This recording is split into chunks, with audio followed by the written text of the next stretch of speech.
നമ്മുടെ ഉടമ്പടി എടുത്തവരുടെ ഉടമ്പടിയുടെ ഡ്രൈവിങ് പഠിക്കണത് ഉടമ്പടി ധ്യാനത്തിലാണ്.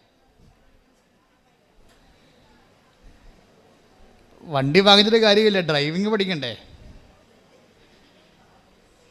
ഉടമ്പടി എടുത്തെന്ന് പറഞ്ഞാലും വണ്ടി വാങ്ങിച്ച പോലെ ആകത്തുള്ളൂ. വണ്ടി വാങ്ങിച്ചാൽ പിന്നെ ഡ്രൈവിങ് പഠിക്കണം, പിന്നെ ഡ്രൈവിങ്ങിൽ എക്സ്പേർട്ടായിരിക്കണം, ടെസ്റ്റ് പാസ്സാകണം, അങ്ങനെ കുറച്ച് കാര്യങ്ങളൊക്കെ ഉണ്ട്. അതുകൊണ്ട് ഉടമ്പടി ധ്യാനങ്ങൾ ഭയങ്കരമായിട്ട് ശ്രദ്ധിച്ചിരിക്കണം എപ്പോഴും. ഉടമ്പടി ധ്യാനത്തിൽ അച്ഛൻ ഈ ആഴ്ചയിൽ ഈശോ എന്നോട് പറഞ്ഞ കാര്യങ്ങളാണ് പറയണത്. അല്ല ഞാൻ എവിടുന്നെങ്കിലും നോക്കി വായിക്കുകയോ പുസ്തകങ്ങൾ വായിക്കുകയോ ഒന്നും ചെയ്യത്തില്ല. ബൈബിൾ സ്വന്തമായത് ബൈബിൾ മാത്രമേ വായിക്കത്തുള്ളൂ. ബൈബിളിനെ വായിക്കുമ്പോൾ എന്തെങ്കിലും സംശയങ്ങൾ ആ വിഷയത്തിൽ വന്നാൽ സഭ അതിനെക്കുറിച്ച് എന്ത് പറയണമെന്ന് നോക്കും. സഭയുടെ പുസ്തകങ്ങളുണ്ട്, സഭയുടെ കമൻട്രീസ് ഉണ്ട്, catechism of the Catholic church ഉണ്ട്. സഭയ്ക്ക് എല്ലാ കാര്യങ്ങളെക്കുറിച്ച് വ്യക്തവും കൃത്യവുമായ പഠനങ്ങളുണ്ട്. അപ്പം എനിക്ക് സംശയം വന്നാൽ ഞാൻ സഭയുടെ സ്റ്റാൻഡ് പിന്നെ പറയത്തുള്ളൂ ആ വിഷയത്തിൽ. പക്ഷെ അതേസമയം തന്നെ ഉടമ്പടിയിൽ എപ്പോഴും ഇതൊരു പുതിയ ദൈവ സംവിധാനമാണ്. പുതിയതെന്ന് വെച്ച് കഴിഞ്ഞാൽ മരിയൻ ബേസിൽ ഇതൊരു നമ്മളുടെ ധ്യാനം നമുക്കറിയണം നമ്മളെന്താ ചെയ്തിരിക്കണത്. നമ്മൾ എടുത്തിരിക്കുന്നത് മരിയൻ കവനൻ്റാണ്. മാതാവിലൂടെ വെളിപ്പെട്ട മനുഷ്യൻ്റെ അനുദിന ജീവിതത്തെ അഭിസംബോധന ചെയ്യുന്ന ആധ്യാത്മിക പരിചരണം, അതാണ് മരിയൻ ഉടമ്പടി. ഉടമ്പടിയുടെ അടിസ്ഥാനം എന്ന് പറയണത് പഴയ നിയമ ഉടമ്പടിയും. പഴയ നിയമ ഉടമ്പടിയുടെ അടിസ്ഥാനം അതിൻ്റെ ആക്ടിവേഷൻ ഫോക്കസ് വാഗ്ദാന പേടകവുമാണ്, ദൈവത്തിൻ്റെ സാന്നിധ്യം.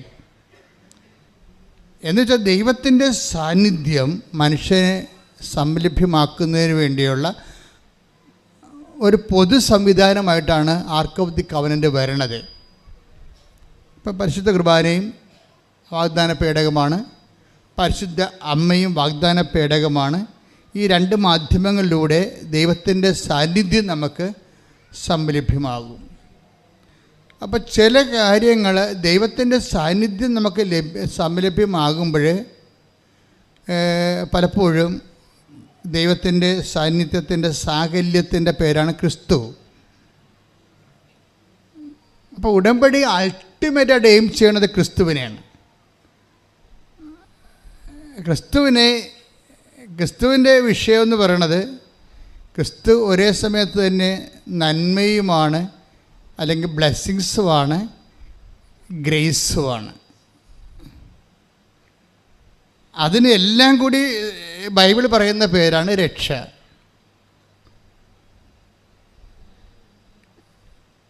രക്ഷ പ്രാപിക്കുക എന്ന് വെച്ച് കഴിഞ്ഞാൽ ഒരു മനുഷ്യന് ദൈവത്തെ സ്വീകരിക്കുന്നതിനെ, ദൈവത്തിൻ്റെ ദൈവാനുഭവത്തിന് ബൈബിൾ പറയുന്ന പേരാണ് രക്ഷ പ്രാപിക്കുക. ദൈവാനുഭവത്തിന് ബൈബിള് ദൈവാനുഭവം എന്നല്ല പറയണത്, മറിച്ച് രക്ഷ പ്രാപിക്കുക എന്നാണ് പറയണത്. ഈ രക്ഷ പ്രാപിക്കുന്നതിന് പുതിയ നിയമത്തിലെ അനുതാപത്തിലാണ് അതിൻ്റെ ആദ്യ പാഠം തുടങ്ങുന്നത്. അനുഗ്രഹത്തിൻ്റെ ആദ്യ പാഠം പഴയ നിയമത്തിലെ അനുതാപമായിരുന്നു. നിങ്ങളെ അനുതപിച്ചാൽ ഐശ്വര്യം, ബ്ലെസ്സിങ്സ് പ്രാപിക്കുമെന്ന്, ഫിസിക്കൽ ഫേവേഴ്സ്. അപ്പോൾ ഈ ഫിസിക്കൽ ഫേവേഴ്സ് എന്ന് പറയുന്നത് നമ്മളിന്ന് വെച്ചിരിക്കുന്ന പല കാര്യങ്ങളും ഫിസിക്കൽ ഫേവേഴ്സാണ്. അനുഗ്രഹങ്ങൾ എന്ന് വിളിക്കുന്ന ഫിസിക്കൽ ഫേവേഴ്സാണ്. ഈ ഫിസിക്കൽ ഫേവേഴ്സിന് പഴയ നിയമത്തിൽ ഫിസിക്കൽ ഫേവേഴ്സിന് അതിൽ തന്നെ എൻറ്റിറ്റി ഉണ്ടായിരുന്നു, അതിൽ തന്നെ ദൈവികമായ രക്ഷയുണ്ടായി. പുതിയ നിയമകാലം വന്നപ്പോൾ ഈ ഫിസിക്കൽ ഫേവേഴ്സിനെ ക്രിസ്തുവുമായിട്ട് അറ്റാച്ച് ചെയ്തിട്ട് രക്ഷയുമായിട്ട് അറ്റാച്ച് ചെയ്തിരിക്കുകയാണ്. ആത്മരക്ഷയ്ക്ക് പ്രാധാന്യം കൊടുക്കാത്തവർക്ക് ഫിസിക്കൽ ഫേവേഴ്സ് അനുഭവവേദ്യമല്ല. അതുകൊണ്ടാണ് ഈശോ പറഞ്ഞത്, എന്നെ കൂടാതെ നിങ്ങൾക്ക് ഒന്നും ചെയ്യാൻ സാധ്യമല്ല. ശ്രദ്ധിക്കട്ടെ. ഹല്ലേലൂയ, ഹല്ലേലൂയ, ഹല്ലേലൂയ, ഹല്ലേലൂയ, യേശുവേ ഹല്ലേലൂയ, ഹല്ലേലൂയ, ഹല്ലേലൂയ, ഹല്ലേലൂയ, ഹല്ലേലൂയ.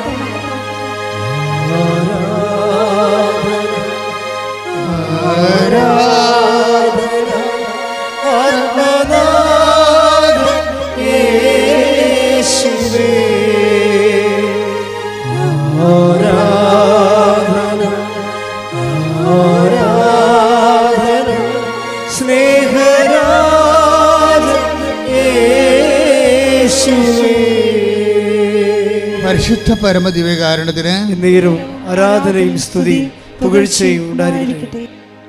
സക്കേവൂസിനെ കൊടുക്കണത് 2 ഗ്രേസും കൊടുക്കുകയാണ്. ഇന്ന് ഈ ഭവനത്തിന് രക്ഷ കൈവന്നിരിക്കുന്നു എന്ന് പറയാം അല്ലേ? 19:9 ലൂക്കായുടെ സുവിശേഷം. Take the word of God. ലൂക്ക 19:9. യേശു അവനോട് പറഞ്ഞു, യേശു അവനോട് പറഞ്ഞു, ഇന്ന് ഈ ഭവനത്തിന് രക്ഷ ലഭിച്ചിരിക്കുന്നു. അപ്പം രക്ഷ കൈവരിക, രക്ഷ ലഭിക്കുക, രക്ഷ പ്രാപിക്കുക നമുക്ക് ലഭിക്കുന്നൊരു വിഷയമാണ്. അപ്പം നമ്മൾക്ക് ബൈബിൾ വെളിപാടിൽ നമ്മൾക്ക് ലഭിക്കുന്നത് രക്ഷയാണ്. രക്ഷ എന്ന ബൈബിൾ പറയണത് അതിൻ്റെ അകത്ത് ഇപ്പം സക്കേവൂസ് നല്ല ധനാഢ്യനാണ്. അപ്പം ധനം കൊണ്ട് മാത്രമല്ലല്ലോ, ധനമൊക്കെ പോകാൻ ഒരു ജലദോഷം, വെടിപ്പായിട്ടൊരു ജലദോഷം വന്നാൽ അമ്പാനിയുടെ കയ്യിൽ പോലും കാശുണ്ടാകത്തില്ല. 5000 രൂപ, കോടി രൂപ മുടക്കി കല്യാണം നടത്തിയെങ്കിലേ വൃത്തിയായിട്ടൊരു ജലദോഷം വന്നാൽ മുടക്കാനുള്ള കാശുണ്ടാകത്തില്ല. കാര്യം അതുകൊണ്ടല്ലേ ആൾക്കാർ മരിച്ചു പോണത്, കയ്യിരിക്കണ കാശ് മുതലാകാത്ത കൊണ്ടല്ലേ. അതാണ് വിഷയം. അപ്പം ധനം ഇപ്പോൾ സക്കേവൂസ് ധനം ഉണ്ടെന്നേ ഉള്ളൂ. ക്രിസ്തു പറയണത് ധനത്തെ നിലനിർത്താനും അത് നഷ്ടപ്പെട്ടു പോകാതിരിക്കാനും നിത്യത വരെ നിലനിൽക്കാനും വേണ്ടിയുള്ള സംവിധാനമായിട്ടാണ് ബൈബിള് രക്ഷയെ പറയണത്. അതാണ് ഇന്ന് ഈ ഭവനത്തിന് രക്ഷയെ വന്നിരിക്കുന്നത്. അപ്പോൾ ഭവനം ഒരു പ്രധാനപ്പെട്ട വിഷയമാണ്. ഭവനമൊക്കെ നിങ്ങൾ ഡൈവേഴ്സൊക്കെ ചെയ്യാതിരിക്കാൻ വേണ്ടി പ്രത്യേകം ശ്രദ്ധിക്കണം നിങ്ങൾ. കാര്യം ദൈവത്തിന് എപ്പോഴും ഇഷ്ടം ഇൻഡിവിജ്വൽ ബ്ലെസ്സിങ്സിനേക്കാൾ ഉപരി അപ്പനും അമ്മയും കുഞ്ഞുങ്ങളും കുടുംബമായിട്ടൊക്കെ ഇരിക്കുമ്പോൾ ഒരുമിച്ച് പ്രാർത്ഥിക്കുന്നതാണ് ദൈവത്തിന് ഇഷ്ടം. അനുഗ്രഹം കിട്ടാൻ എളുപ്പമുള്ളൊരു മാർഗം ഒരു ഭവനത്തിൻ്റെ ഒരു പരിപ്രേക്ഷ്യത്തിലാണ് കിട്ടണത്. ദൈവം ഒത്തിരി കൊതിക്കുന്നുണ്ട് ഭവനമായി നമ്മൾ നിലനിൽക്കാൻ. നിങ്ങളൊത്തിരി കൊതിക്കുന്നുണ്ട് എങ്ങനെയെങ്കിലും പിരിഞ്ഞു പോകാൻ. അതാണ് ഒരു വ്യത്യാസം വരേണ്ടത്. അപ്പോൾ ദൈവത്തോട് യോജിക്കണം. കാര്യം ഈ വയസ്സ് 1-2 പ്രസവിച്ച് കഴിയുമ്പോൾ എല്ലാ സ്ത്രീകൾക്കും ഉണ്ടാകുന്ന ഒരു പ്രശ്നം, അവർക്ക് ജോലിയുണ്ട്, കുഞ്ഞുങ്ങളെ പഠിപ്പിക്കാൻ പറ്റും. അപ്പം അതുകൊണ്ട് എങ്ങനെ ഒറ്റയ്ക്ക് ജീവിക്കുന്ന ആൾ ഡിസ്റ്റർബൻസ് ഇല്ല, ആരും ചുമന്നുകൊണ്ട് നടക്കേണ്ട ആവശ്യമില്ല, ഭർത്താവിനെ ചുമക്കണ്ട, ഭർത്താവിൻ്റെ അപ്പനെ ചുമക്കണ്ട, അമ്മയെ ചുമക്കണ്ട. ഇത് തറവാട്ട് വീട്ടിലാണെങ്കിൽ കയറി ഇറങ്ങണ നാത്തുമാരെ ചുമക്കണ്ട, വെള്ളം ഫ്രീ ആയി. എവിടെയെങ്കിലും നമ്മളെ കിട്ടുന്ന ശമ്പളം എടുത്തൊരു വാടകയ്ക്ക് വിട്ടിപ്പോയി കഴിഞ്ഞാൽ ഈസിയാണ്. പക്ഷേ അതോടുകൂടി ഇതിൻ്റെ ബ്ലെസ്സിങ്സ് ബ്ലോക്കാവും. കാര്യം ഭവനത്തിനാണ് അലോട്ട്മെൻ്റ് ഉള്ളത്. നിങ്ങൾ ബൈബിൾ പഠിക്കണത് എന്തിനാ? ദൈവത്തിൻ്റെ മനസ്സ് പഠിക്കാനാണ്. ഒന്ന് പ്രാർത്ഥിച്ചേ. കർത്താവേ, ഞങ്ങളെല്ലാവരെയും ഭവനമായി നിലനിർത്തണമേ. അപ്പോൾ കഴിഞ്ഞ ദിവസങ്ങളിൽ ഒരു ഭവനത്തിൻ്റെ സാക്ഷ്യം കേട്ട്, പേര് സാമുവൽ സിബി. ഈ ആഴ്ചത്തെ ഏറ്റവും ബെസ്റ്റ് സാക്ഷ്യങ്ങളൊന്നാണ് സാമുവൽ സിബിയുടെ സാക്ഷ്യം.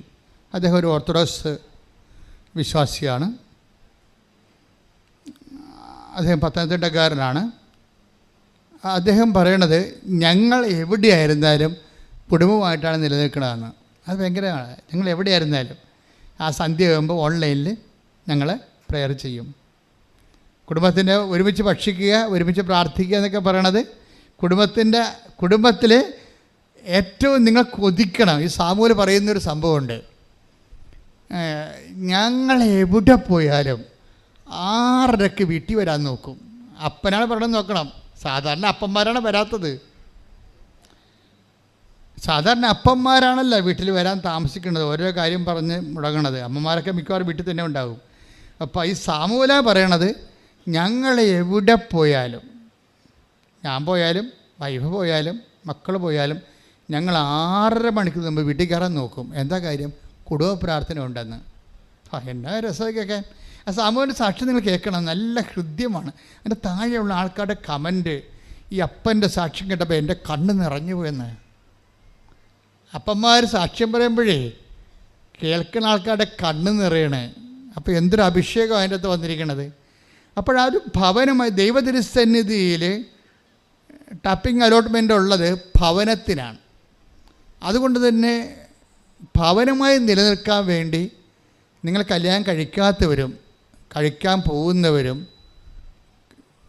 കഴിച്ചിരിക്കുന്നവരുമൊക്കെ ദൈവ സംവിധാനത്തിൻ്റെ ഭാഗമാകാൻ പോകുന്നുവെന്നുള്ള ചിന്തയാണ് വേണ്ടത്. എനിക്ക് 4 പേരുടെ കൃപയാണ്, ഷെയറാണ് തരാൻ പോണത് ദൈവം. അപ്പനും അമ്മയും ഭാര്യയും ഭർത്താവും 2 മക്കളും 3 മക്കൾ. അത് നിങ്ങളുടെ ഓരോരുത്തരുടെ ആരോഗ്യവും സൗകര്യവും സാഹചര്യവും പോലെ ദൈവം നിങ്ങൾക്ക് കുഞ്ഞുങ്ങളെ തരട്ടെ. പക്ഷേ എന്തുമാത്രം കുഞ്ഞുങ്ങൾ ഉണ്ടാകുന്നു അത്രയും ടാപ്പിംഗ് പോയിൻ്റ് കൂടും, റേഷൻ കൂടും അത്രയും. നമ്മുടെ റേഷൻ കാർഡ് അങ്ങനെയല്ലേ. നമ്മുടെ ആൾക്കാരുടെ 2 വയസ്സ് കഴിഞ്ഞാൽ കുഞ്ഞുങ്ങൾക്കെല്ലാം റേഷൻ കിട്ടും. ഇതുപോലെ ദൈവതിരുസന്നിധി കുഞ്ഞുങ്ങൾ കൂടുന്നതനുസരിച്ച് അനുഗ്രഹം കൂടും. അതുപോലെ നമ്മൾ ഇന്ദിരാഗാന്ധിയുടെ ഇക്കണോമിക്സാണല്ലോ എടുത്തത്. കുഞ്ഞുങ്ങൾ കൂടുന്നതനുസരിച്ചുകൊണ്ട് പട്ടിണി കിടക്കുമെന്നല്ല പറഞ്ഞത്. അതല്ല, കുഞ്ഞുങ്ങൾ കൂടുന്നതനുസരിച്ചുകൊണ്ട് പ്രാർത്ഥിക്കാൻ ആൾ കൂടും, ദൈവത്തിൻ്റെ അടുത്ത് നമ്മുടെ മുട്ടുകുത്താനുള്ള ആൾ കൂടും, കർത്താവ് ഞങ്ങളെന്ന് പറഞ്ഞതിനൊരർത്ഥം ഉണ്ടാകും. സ്വർഗസ്ഥനായ പിതാവിൻ്റെ ഒരു പ്രാർത്ഥനയല്ലേ ഈശോ പഠിപ്പിച്ചുള്ളൂ, അല്ലേ? ദൈവത്തിരുസന്നിധി ഒരു പ്രാർത്ഥന പഠിപ്പിച്ചുള്ളൂ. അതിൻ്റെ അകത്ത് ഞങ്ങളെന്നാണ് പറഞ്ഞിരിക്കണം. സ്വർഗസ്ഥനായ എൻ്റെ പിതാവാണ്, അല്ല ഞങ്ങളുടെ പിതാവേ. അപ്പോൾ തന്നെ അപ്പോൾ അവിടെ ഒരു ഭവന പ്രീ സപ്പോസ് ചെയ്യുന്നുണ്ട്. സക്കേവൂസിൻ്റെ വീട്ടിൽ ചെല്ലുമ്പോൾ ഈശോ പറയും ഭവനത്തിന് രക്ഷകമായി വന്നിരിക്കുക. അപ്പോൾ സക്കേവൂസാണ് കർത്താവുമായിട്ട് ഇൻട്രാക്ട് ചെയ്തെങ്കിലും അതിൻ്റെ അനുഗ്രഹം ചാനൽ ഔട്ട് ചെയ്ത് എല്ലാവർക്കും കിട്ടുകയാണ്. അത് വലിയ എപ്പോഴും ഓർത്തേക്കണം. അത് പ്രാർത്ഥിക്കുക, കർത്താവേ ഞങ്ങളെ ദൈവഭവനമായി സംരക്ഷിച്ച് നിലനിർത്തണമേ. അപ്പം നിസ്സാര കാര്യങ്ങൾക്ക് ഒരിക്കലും ഈ ദൈവ സംവിധാനത്തിൽ ഒരു ഫോറിൻ മാറ്ററിനെ കയറ്റരുത്. നിങ്ങൾ ഒരു കുടുംബമായാൽ അവരിരുവരും ഒരു ശരീരമായി തീരുമെന്ന് പറഞ്ഞപ്പോൾ അപ്പം തന്നെ മനസ്സിലാകാം മറ്റുള്ളതെല്ലാം ഫോറിൻ മാറ്ററാണെന്ന്. എന്താ കാര്യം? നിങ്ങൾ ഇരുവരും ഒരു ശരീരമായി തീരും. ഈശോ അത് അക്സെപ്റ്റ് ചെയ്യുന്നുണ്ട്. പഴയ നിയമത്തിലെ ആ കോൺസെപ്റ്റ് ഈശോൻ്റെ കാലം വരുമ്പോൾ ഈശോ അതിന് അങ്കുലിയൻ ചാർത്തനുണ്ട്. ഈശോ അത് പഴയ നിയമത്തിൽ ഒത്തിരി സംഭവം ഈശോ എടുത്തിട്ടില്ല. എടുത്ത കാര്യങ്ങൾക്കെല്ലാം ഈശോ റീസൈൻ ചെയ്ത് കൊടുക്കും. അതിലൊന്നാണ് ഭർത്താവും ഭാര്യയും ഒരു ശരീരമായി തീരുമെന്നുള്ളത്. അപ്പം നിങ്ങൾ ഓർക്കും, അച്ഛാ എങ്ങനെയാണ് അച്ഛാ ഇങ്ങനെ ഓരോ വ്യത്യസ്തമായ സ്വഭാവമുള്ള ആൾക്കാരുടെ കൂടെ ജീവിക്കാൻ പറ്റണമെന്ന് ചോദിച്ചു കഴിഞ്ഞാൽ അതിന് നിങ്ങൾ മാരേജ് പ്രിപ്പറേഷൻ കോഴ്സ് കൂടിയ കൊണ്ട് മാത്രം കാര്യമായില്ല. അതിന് വേണ്ടത് ഇപ്പം അന്നാളുകളിൽ എന്താണ്, മിശിഹാക്കാലം വരത്തില്ലേ? മിശിഹാക്കാലത്തിനെക്കുറിച്ച് എന്താ പറയണത്? അന്നാളുകളിൽ സിംഹവും അതുപോലെ തന്നെ കരടിയും സിംഹവും ഒരുമിച്ച് മേയും, കുഞ്ഞുങ്ങളെ സർപ്പത്തിൻ്റെ അളയിൽ കൈയിടും. Take the word of God. ശ്രുതികട ഹല്ലേലൂയ ഹല്ലേലൂയ ഹല്ലേലൂയ. യേശുവേ നന്ദി. ഹല്ലേലൂയ ഹല്ലേലൂയ ഹല്ലേലൂയ ഹല്ലേലൂയ ഹല്ലേലൂയ ഹല്ലേലൂയ ഹല്ലേലൂയ. യേശുവേ നന്ദി. മഹത്വം മഹത്വം മഹത്വം മഹത്വം. ഹല്ലേലൂയ ഹല്ലേലൂയ ഹല്ലേലൂയ ഹല്ലേലൂയ. യേശുവേ സ്തുതി. ഹല്ലേലൂയ ഹല്ലേലൂയ ഹല്ലേലൂയ. യെശയ്യാ 11:6. യെശയ്യാ 11:6. ചെന്നായും ആട്ടിൻകുട്ടിയും ഒന്നിച്ച് വസിക്കും. പണിയായി. അമ്മായിയമ്മയും മരുമകളും കൂടി ഒരുമിച്ച് വസിക്കുമെന്നാണ് പറയണത്. രണ്ടും 2 സ്വഭാവമായിരിക്കും ചിലപ്പോൾ. അപ്പോൾ ഇത് ഈശോ ദൈവത്തിന് അറിയാം ഇതിൻ്റെ അത് ചെന്നായും ഉണ്ട്. അതിനെ ചിലപ്പോൾ മരുമകളായിരിക്കും ചെന്ന, ചിലപ്പോൾ അമ്മായിയമ്മയായിരിക്കും ആട്ടിൻകുട്ടി. ആരെയും കുറ്റം പറയാൻ പറ്റില്ല. പക്ഷേ ഈ സംഭവത്തിന് ഒരുമിച്ച് താമസിക്കുമെന്ന് പറയണത് ആ ഭാഗം ഒന്ന് വായിക്കണം കേട്ടാ. ഇതിൻ്റെ പ്രശ്നമെന്ന് പറയണത് അനോയിൻറ്റിങ്ങിൻ്റെ കുഴപ്പമാണ്. അനോയിൻറ്റിങ് ഉണ്ടെങ്കിൽ ഇതിന് അനോയിൻറ്റിങ് എന്ന് പറഞ്ഞാൽ ബൈബിളിൽ ഇങ്ങനെയുള്ള ചേരാത്തവ ചേർക്കുന്ന സംവിധാനത്തിൻ്റെ പേരാണ് അനോയിൻറ്റിങ് എന്ന്. അത് സ്പെഷ്യൽ അഭിഷേകം കിട്ടും നമുക്ക്. അടുത്ത വചനം വായിച്ചേ. പുള്ളിപ്പുലി കോലാട്ടിൻകുട്ടിയോടുകൂടെ കിടക്കും. പണിയായി. പുള്ളിപ്പുലി. അപ്പം കടിച്ചു കയറുന്ന സ്വഭാവമുള്ള ആൾക്കാരായിരിക്കും. നമ്മൾ ചിലപ്പോൾ ശാന്ത സ്വഭാവമുള്ള ആൾക്കാർ, നമുക്ക് സ്വരം കേൾക്കണതിന് അരിച്ചായിരിക്കും. ചില ആൾക്കാർ സ്വരത്തിലേ സംസാരിക്കത്തുള്ളൂ. ഇവിടെ സംസാരിച്ച ഭാര്യ പറയും, ഇവിടെ മനുഷ്യ പിള്ളേർ കേൾക്കാൻ മാത്രം സംസാരിക്കും, നാട്ടുകാർ മുഴുവൻ കേൾപ്പിക്കില്ലെന്ന് പറയും. ആ പുള്ളിപ്പുലിയാണ് സാധനം. നമ്മൾ ശാന്തം, നമുക്ക് സ്വരം കേട്ടിരിക്കുന്ന തലവേന വരും, നമ്മൾ കോലാടാണ്. അപ്പോൾ ഈ രണ്ട് സാധനത്തിന് ഒരുമിച്ച് ചേരാത്തതിനാണ് ചേർത്തിരിക്കണതല്ല, നിങ്ങൾ ചേരുന്നതിനല്ല. ദൈവം അവർക്ക് ചേർന്ന ഇണയെന്ന് പറയണത് ആ ചേരാത്തിനെ ചേർക്കുമ്പോൾ ചേർക്കാനുള്ളതിൻ്റെ ഒരു അഡ്ഹേഴ്സിയുണ്ട്. എന്താണത്? അത് കൃപയാണ്. അതായത് ഇപ്പോൾ ഒരു ഭർത്താവും ഭാര്യയും അവർ ചിലപ്പോൾ 11 കൊല്ലമൊക്കെ പിരിഞ്ഞ് താമസിക്കുന്നവരുണ്ട്. അവിടെ ജോലി കുഞ്ഞുങ്ങളെ പോരണമെങ്കിൽ അതേ പറ്റത്തുള്ളൂ. പക്ഷേ അവർ തമ്മിലുള്ള വൈബ് കീപ്പ് ചെയ്യും പ്രാർത്ഥനയിൽ. ഇപ്പോഴാണെങ്കിൽ എന്ത് സുഖമാണ്, ഇലക്ട്രോണിക്സ് കാലഘട്ടത്തിൽ എന്ത് സുഖമാണ്. എല്ലാവരും കണ്ടുകൊണ്ട് സ്കൈപ്പിലും വീഡിയോയിലൊക്കെ അല്ല പ്രാർത്ഥിക്കണത്. ഒരിക്കലും ആരും അകന്നല്ല, നമ്മളെല്ലാവരും അടുപ്പിച്ചിരിക്കുകയാണ്. ഈ അപകട കാലഘട്ടത്തിൽ കെട്ടകാലം എന്നൊക്കെ നമ്മൾ പറയുന്നുണ്ടെങ്കിലും ഏറ്റവും സുന്ദരമായൊരു കാലമാണിത്. പണ്ടൊക്കെ നമ്മളൊരു ട്രങ്ക് ബുക്ക് ചെയ്യാൻ പോയി കഴിഞ്ഞാൽ ആരെങ്കിലും ഫോണുള്ളവരുടെ വീട്ടിൽ പോയിട്ട് വേരിക്ക പോയി പാത്ത് നിൽക്കണം. നമ്മൾ ട്രങ്ക് ബുക്ക് ചെയ്തിട്ട് അവർ 1.5 മണിക്കൂർ കഴിയുമ്പോഴായിരിക്കും നമ്മളെ വിളിക്കണത്. ആ 1.5 മണിക്കൂർ വരെ നമ്മൾ കൊതുകടിയും കൊണ്ട് നിൽക്കണം. ആ കാലമൊക്കെ ദൈവം മാറ്റിയില്ലേ? അതിൻ്റെ അകത്ത് ഈ കൃപാസനം പോലും ഇത്ര കണ്ട് സുവിശേഷം കയ്യേറുന്നത് എങ്ങനെയാണ്? പുതിയ സംവിധാനം വന്നുകൊണ്ടാണ്. പുതിയ സംവിധാനം ദൈവം തരുമ്പോൾ നന്ദി. ഇപ്പം AI വരാൻ പോണ്. ഒരു വലിയ ആധ്യാത്മിക അഭിഷേകത്തിൻ്റെ കാലമാണ് ദൈവം തരാൻ പോണത്. ഇനി ഒരു ആരും ഇപ്പം അറബി നാട്ടിൽ പോലും ഹൂ ഈസ് ജീസസ് ക്രൈസ്റ്റ് എന്ന് പറഞ്ഞാൽ AI പറയും. അവിടെ മിഷണറിമാർക്ക് ഇറങ്ങാൻ പറ്റത്തില്ല, പള്ളി വെക്കാൻ പറ്റത്തില്ല, കൃപയെല്ലാം പറ്റത്തില്ല.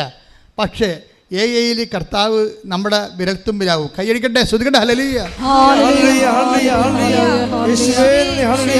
സംവിധാനങ്ങൾ ഉപയോഗിച്ച് ലോകത്തിന് കൈമാറുവാൻ ആരാധനയിലൂടെ തിരഞ്ഞെടുത്ത് അഭിഷേകം ചെയ്യണമേ.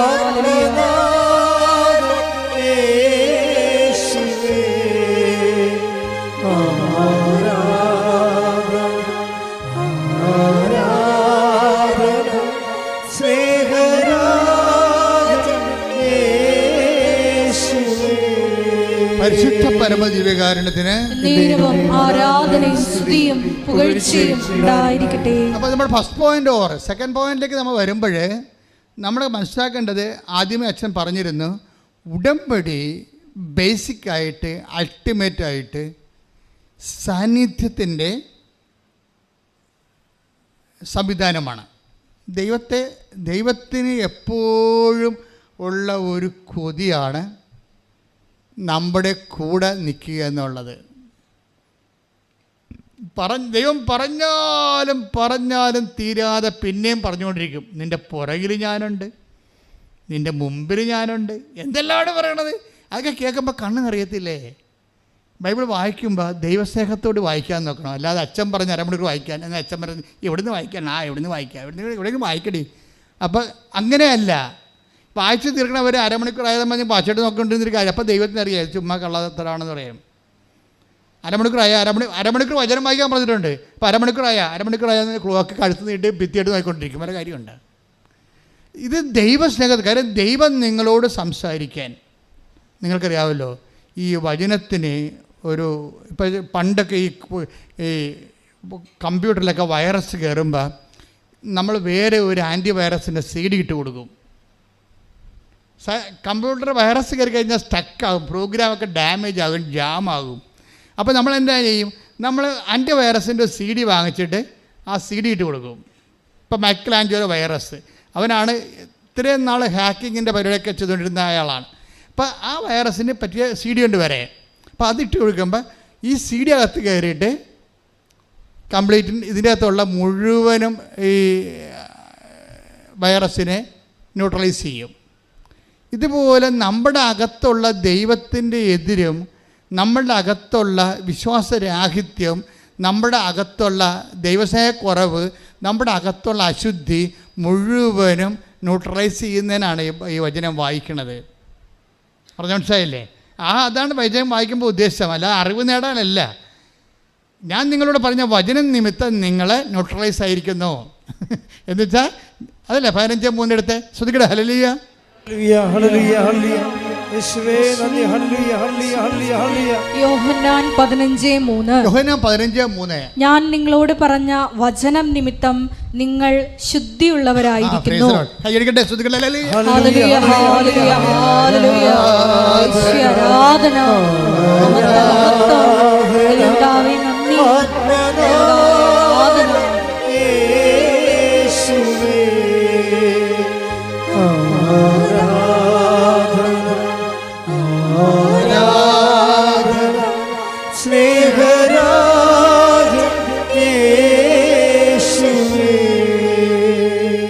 എന്ന് പറഞ്ഞ ഞാൻ നിങ്ങളോട് പറഞ്ഞ വചനം നിമിത്തം നിങ്ങൾ ശുദ്ധിയുള്ളവരായിരിക്കുന്നു. അപ്പൊ ഈ നമ്മളെ ശുദ്ധി എന്ന് പറയുന്ന വിശുദ്ധിയിൽ അത് ചില ദൈവത്തിന് നമ്മളതിൽ ഓപ്പറേറ്റ് ചെയ്യാനുള്ള ഒരു അനുകൂല സാഹചര്യം സൃഷ്ടിക്കുകയാണ് നമ്മൾ ചെയ്യണം വചനം വായിക്കുന്നതിലൂടെ. ദൈവത്തിന് ഇപ്പം നിങ്ങൾ ഇങ്ങോട്ട് വരുന്ന വഴിക്ക് മുഴുവനും കാട് പിടിച്ച് കിടക്കണമെന്നുണ്ടെങ്കിൽ നിങ്ങൾ തള്ളി മാറ്റി പൂച്ച ഉണ്ടാ പട്ടി ഉണ്ടാ കുറുക്കനുണ്ടാ എന്നൊക്കെ അങ്ങോട്ട് ഇങ്ങോട്ട് നോക്കി എന്ത് സ്ലോ ആയിരിക്കും അല്ലേ? പക്ഷേ നാഷണൽ ഹൈവേയിൽ വന്ന് കൃപാസനത്തിൽ ഇറങ്ങണമെന്ന് എന്ത് സ്പീഡാണ്. ഇതുപോലെ ദൈവത്തിൻ്റെയൊക്കെ പെട്ടെന്ന് പോയി ഇറങ്ങാൻ വേണ്ടിയാണ് നമ്മൾ റോഡ് റെഡിയാക്കണത്. അതാണ് വചനം വായന എന്ന് പറയണത്. അരമണിക്കൂർ വചനം വായിക്കണം. അരമണിക്കൂർ എന്ന് വെച്ചാൽ നിങ്ങൾക്ക് അരമണിക്കൂറല്ലേ പറ്റത്തുള്ളൂ എന്ന് വിചാരിച്ചുകൊണ്ടാണ് അങ്ങനെ പറയണത്.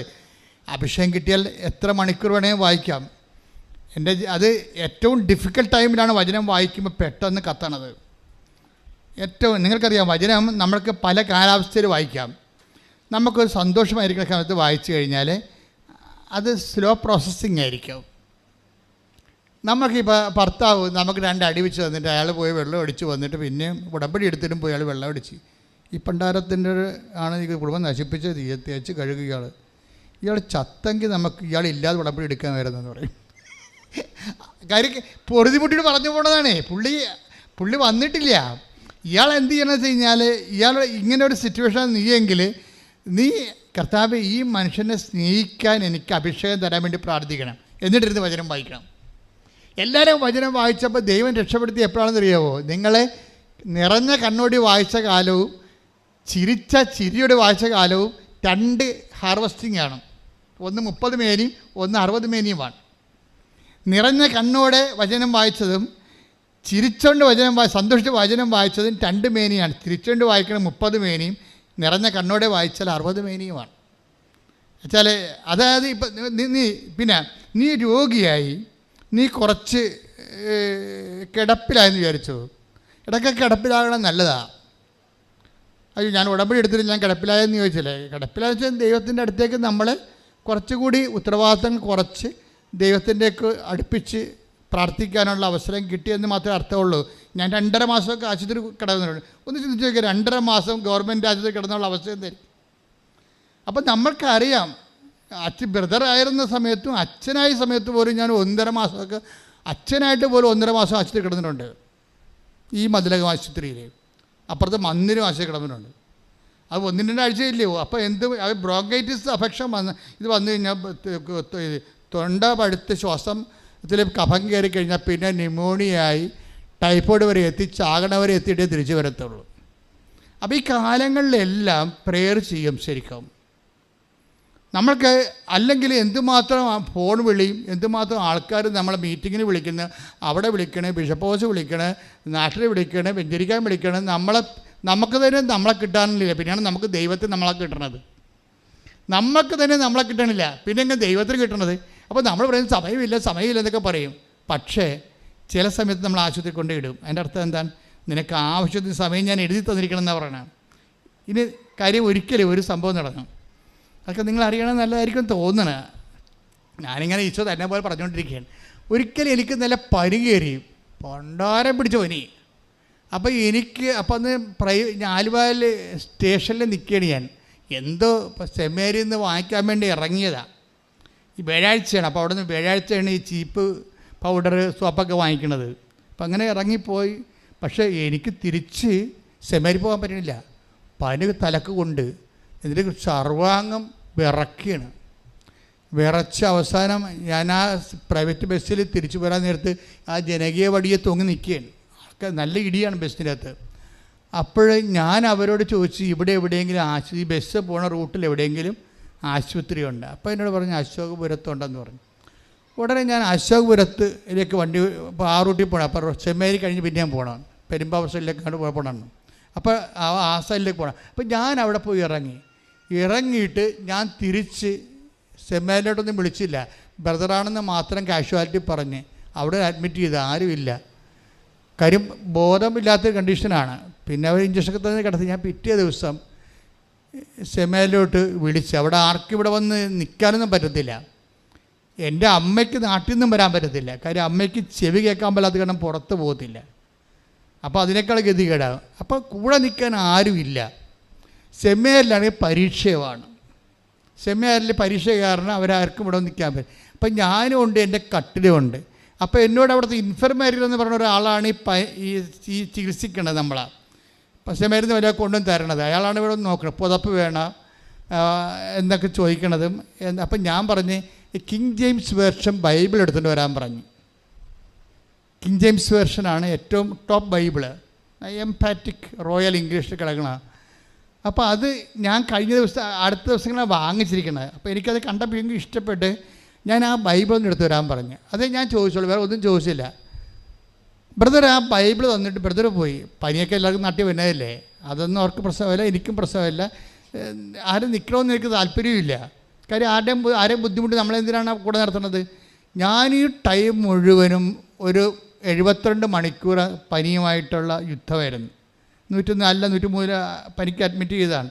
ഇതിന് അവിടെ കിടന്ന് ഉള്ള ഓർമ്മയിൽ ഈ ബൈബിൾ മുഴുവനും വായിച്ച്, കിങ് ജെയിംസ് വേർഷൻ ഇംഗ്ലീഷ് മുഴുവൻ വായിച്ച് 72 മണിക്കൂർ കൊണ്ട് അത് വായിച്ചു തീർത്ത്. പക്ഷേ ഇന്നും അതിൻ്റെ അഭിഷേകം എന്താണെന്ന് പറഞ്ഞറിയിക്കാൻ പറ്റത്തില്ല. എന്നാൽ ഞാൻ അന്ന് തിയോളജിയിലോട്ട് പ്രവേശിച്ചിട്ടില്ല, ബിലോസൈ പഠിക്കുന്ന കാലമാണ്. അപ്പോഴേ ആ കാലത്താണ് ഇത് വായിച്ചിരിക്കണത്. അപ്പോൾ ഇത് വായിച്ചോടുകൂടി അന്ന് മുതൽ എനിക്ക് മനസ്സിലായി ഈ ബൈബിള് നമ്മൾ പറയണ പുസ്തകമല്ലെന്ന് മനസ്സിലായി. കർത്താവിനെ പഠിപ്പിച്ചതാണ് ശരിക്കും, എന്നെ മാറ്റി നിർത്തി പഠിപ്പിച്ചതാണ്. അതായത് ഇത് നമ്മൾ പറയുന്ന ഒരു അറിവ് തരണത് യേശുവിൻ്റെ ജീവചരിത്രമോ ഒന്നുമല്ല, അതൊക്കെ അതിൻ്റെ അകത്തുണ്ട്. പക്ഷെ അതിനേക്കാളെല്ലാം ഉപരി ഈ പ്രപഞ്ചത്തെ നയിച്ച് ഭരിക്കുന്ന ശക്തിയുടെ ശ്വാസനിശ്വാസങ്ങളാണ് നമ്മളെ ഇങ്ങനെ എംപവർ ചെയ്യണത്. അതിനാണ് അഭിഷേകം എന്ന് പറയണത്. അപ്പോൾ ബൈബിൾ എടുക്കുമ്പോൾ തന്നെ നിങ്ങൾ കിസ് ചെയ്യണം. എന്നിട്ട് ഇരുന്നുണ്ട് ഇഷ്ടമുള്ള തുറന്ന് വായിച്ചാൽ മതി. ബൈബിളിനൊരു ഗുണമെന്ന് പറയണത് നീ വലത്തോട്ട് ഇടത്തോട്ട് തിരിയുമ്പോൾ പിന്നെ ആ ടെക്സ്റ്റ് 30 എടുത്ത് 30-21 ശ്രുതികട ഹല്ലേലൂയ ഹല്ലേലൂയ ഹല്ലേലൂയ ഹല്ലേലൂയ യേശുവേ നന്ദി ഹല്ലേലൂയ ഹല്ലേലൂയ ഹല്ലേലൂയ. യേശയ്യ 30:21 നീ വലത്തോട്ടോ ഇടത്തോട്ടോ തിരിയുമ്പോൾ പറഞ്ഞേ, നീ വലത്തോട്ടോ ഇടത്തോട്ടോ തിരിയുമ്പോൾ നിന്റെ കാതുകൾ പിന്നിൽ നിന്ന് ഒരു സ്വരം ശ്രവിക്കും. ഇതാണ് വഴി ഇതിലേ പോവുക. അപ്പം കാണാത്ത ഇടങ്ങളിൽ നിന്ന് കിട്ടുന്ന, ഇപ്പോൾ നമുക്ക് പിന്നിൽ എന്ന് പറയുമ്പോൾ കാണാൻ പറ്റത്തില്ലല്ലോ അല്ലേ, മുമ്പിലാണ് കാണാൻ പറ്റും. അപ്പോൾ കാണാൻ പറ്റാത്ത ഇടങ്ങളിൽ നിന്ന് പിന്നെ റീസണബിൾ അല്ലാത്ത കാര്യങ്ങൾ, അതാണ് പിന്നെ ബൈബിളിൽ പിന്നിലെന്ന് പറയുന്നതാണ്. അപ്പം യുക്തിപരമായിട്ട് നമുക്ക് കാണാവുന്നത് മനസ്സിലാക്കാവുന്നതൊക്കെ ഉണ്ട്. പക്ഷെ പിന്നിലെന്ന് പറയുമ്പോൾ നമുക്കൊരു യുക്തിയുമില്ല, നമ്മൾ കാണുന്നില്ല, നമുക്കവിടെ ഒരു ടാഞ്ചിബിളായിട്ട് യുക്തിസഹമായിട്ട് ഉള്ള ഒരു സ്പേസ് അല്ല.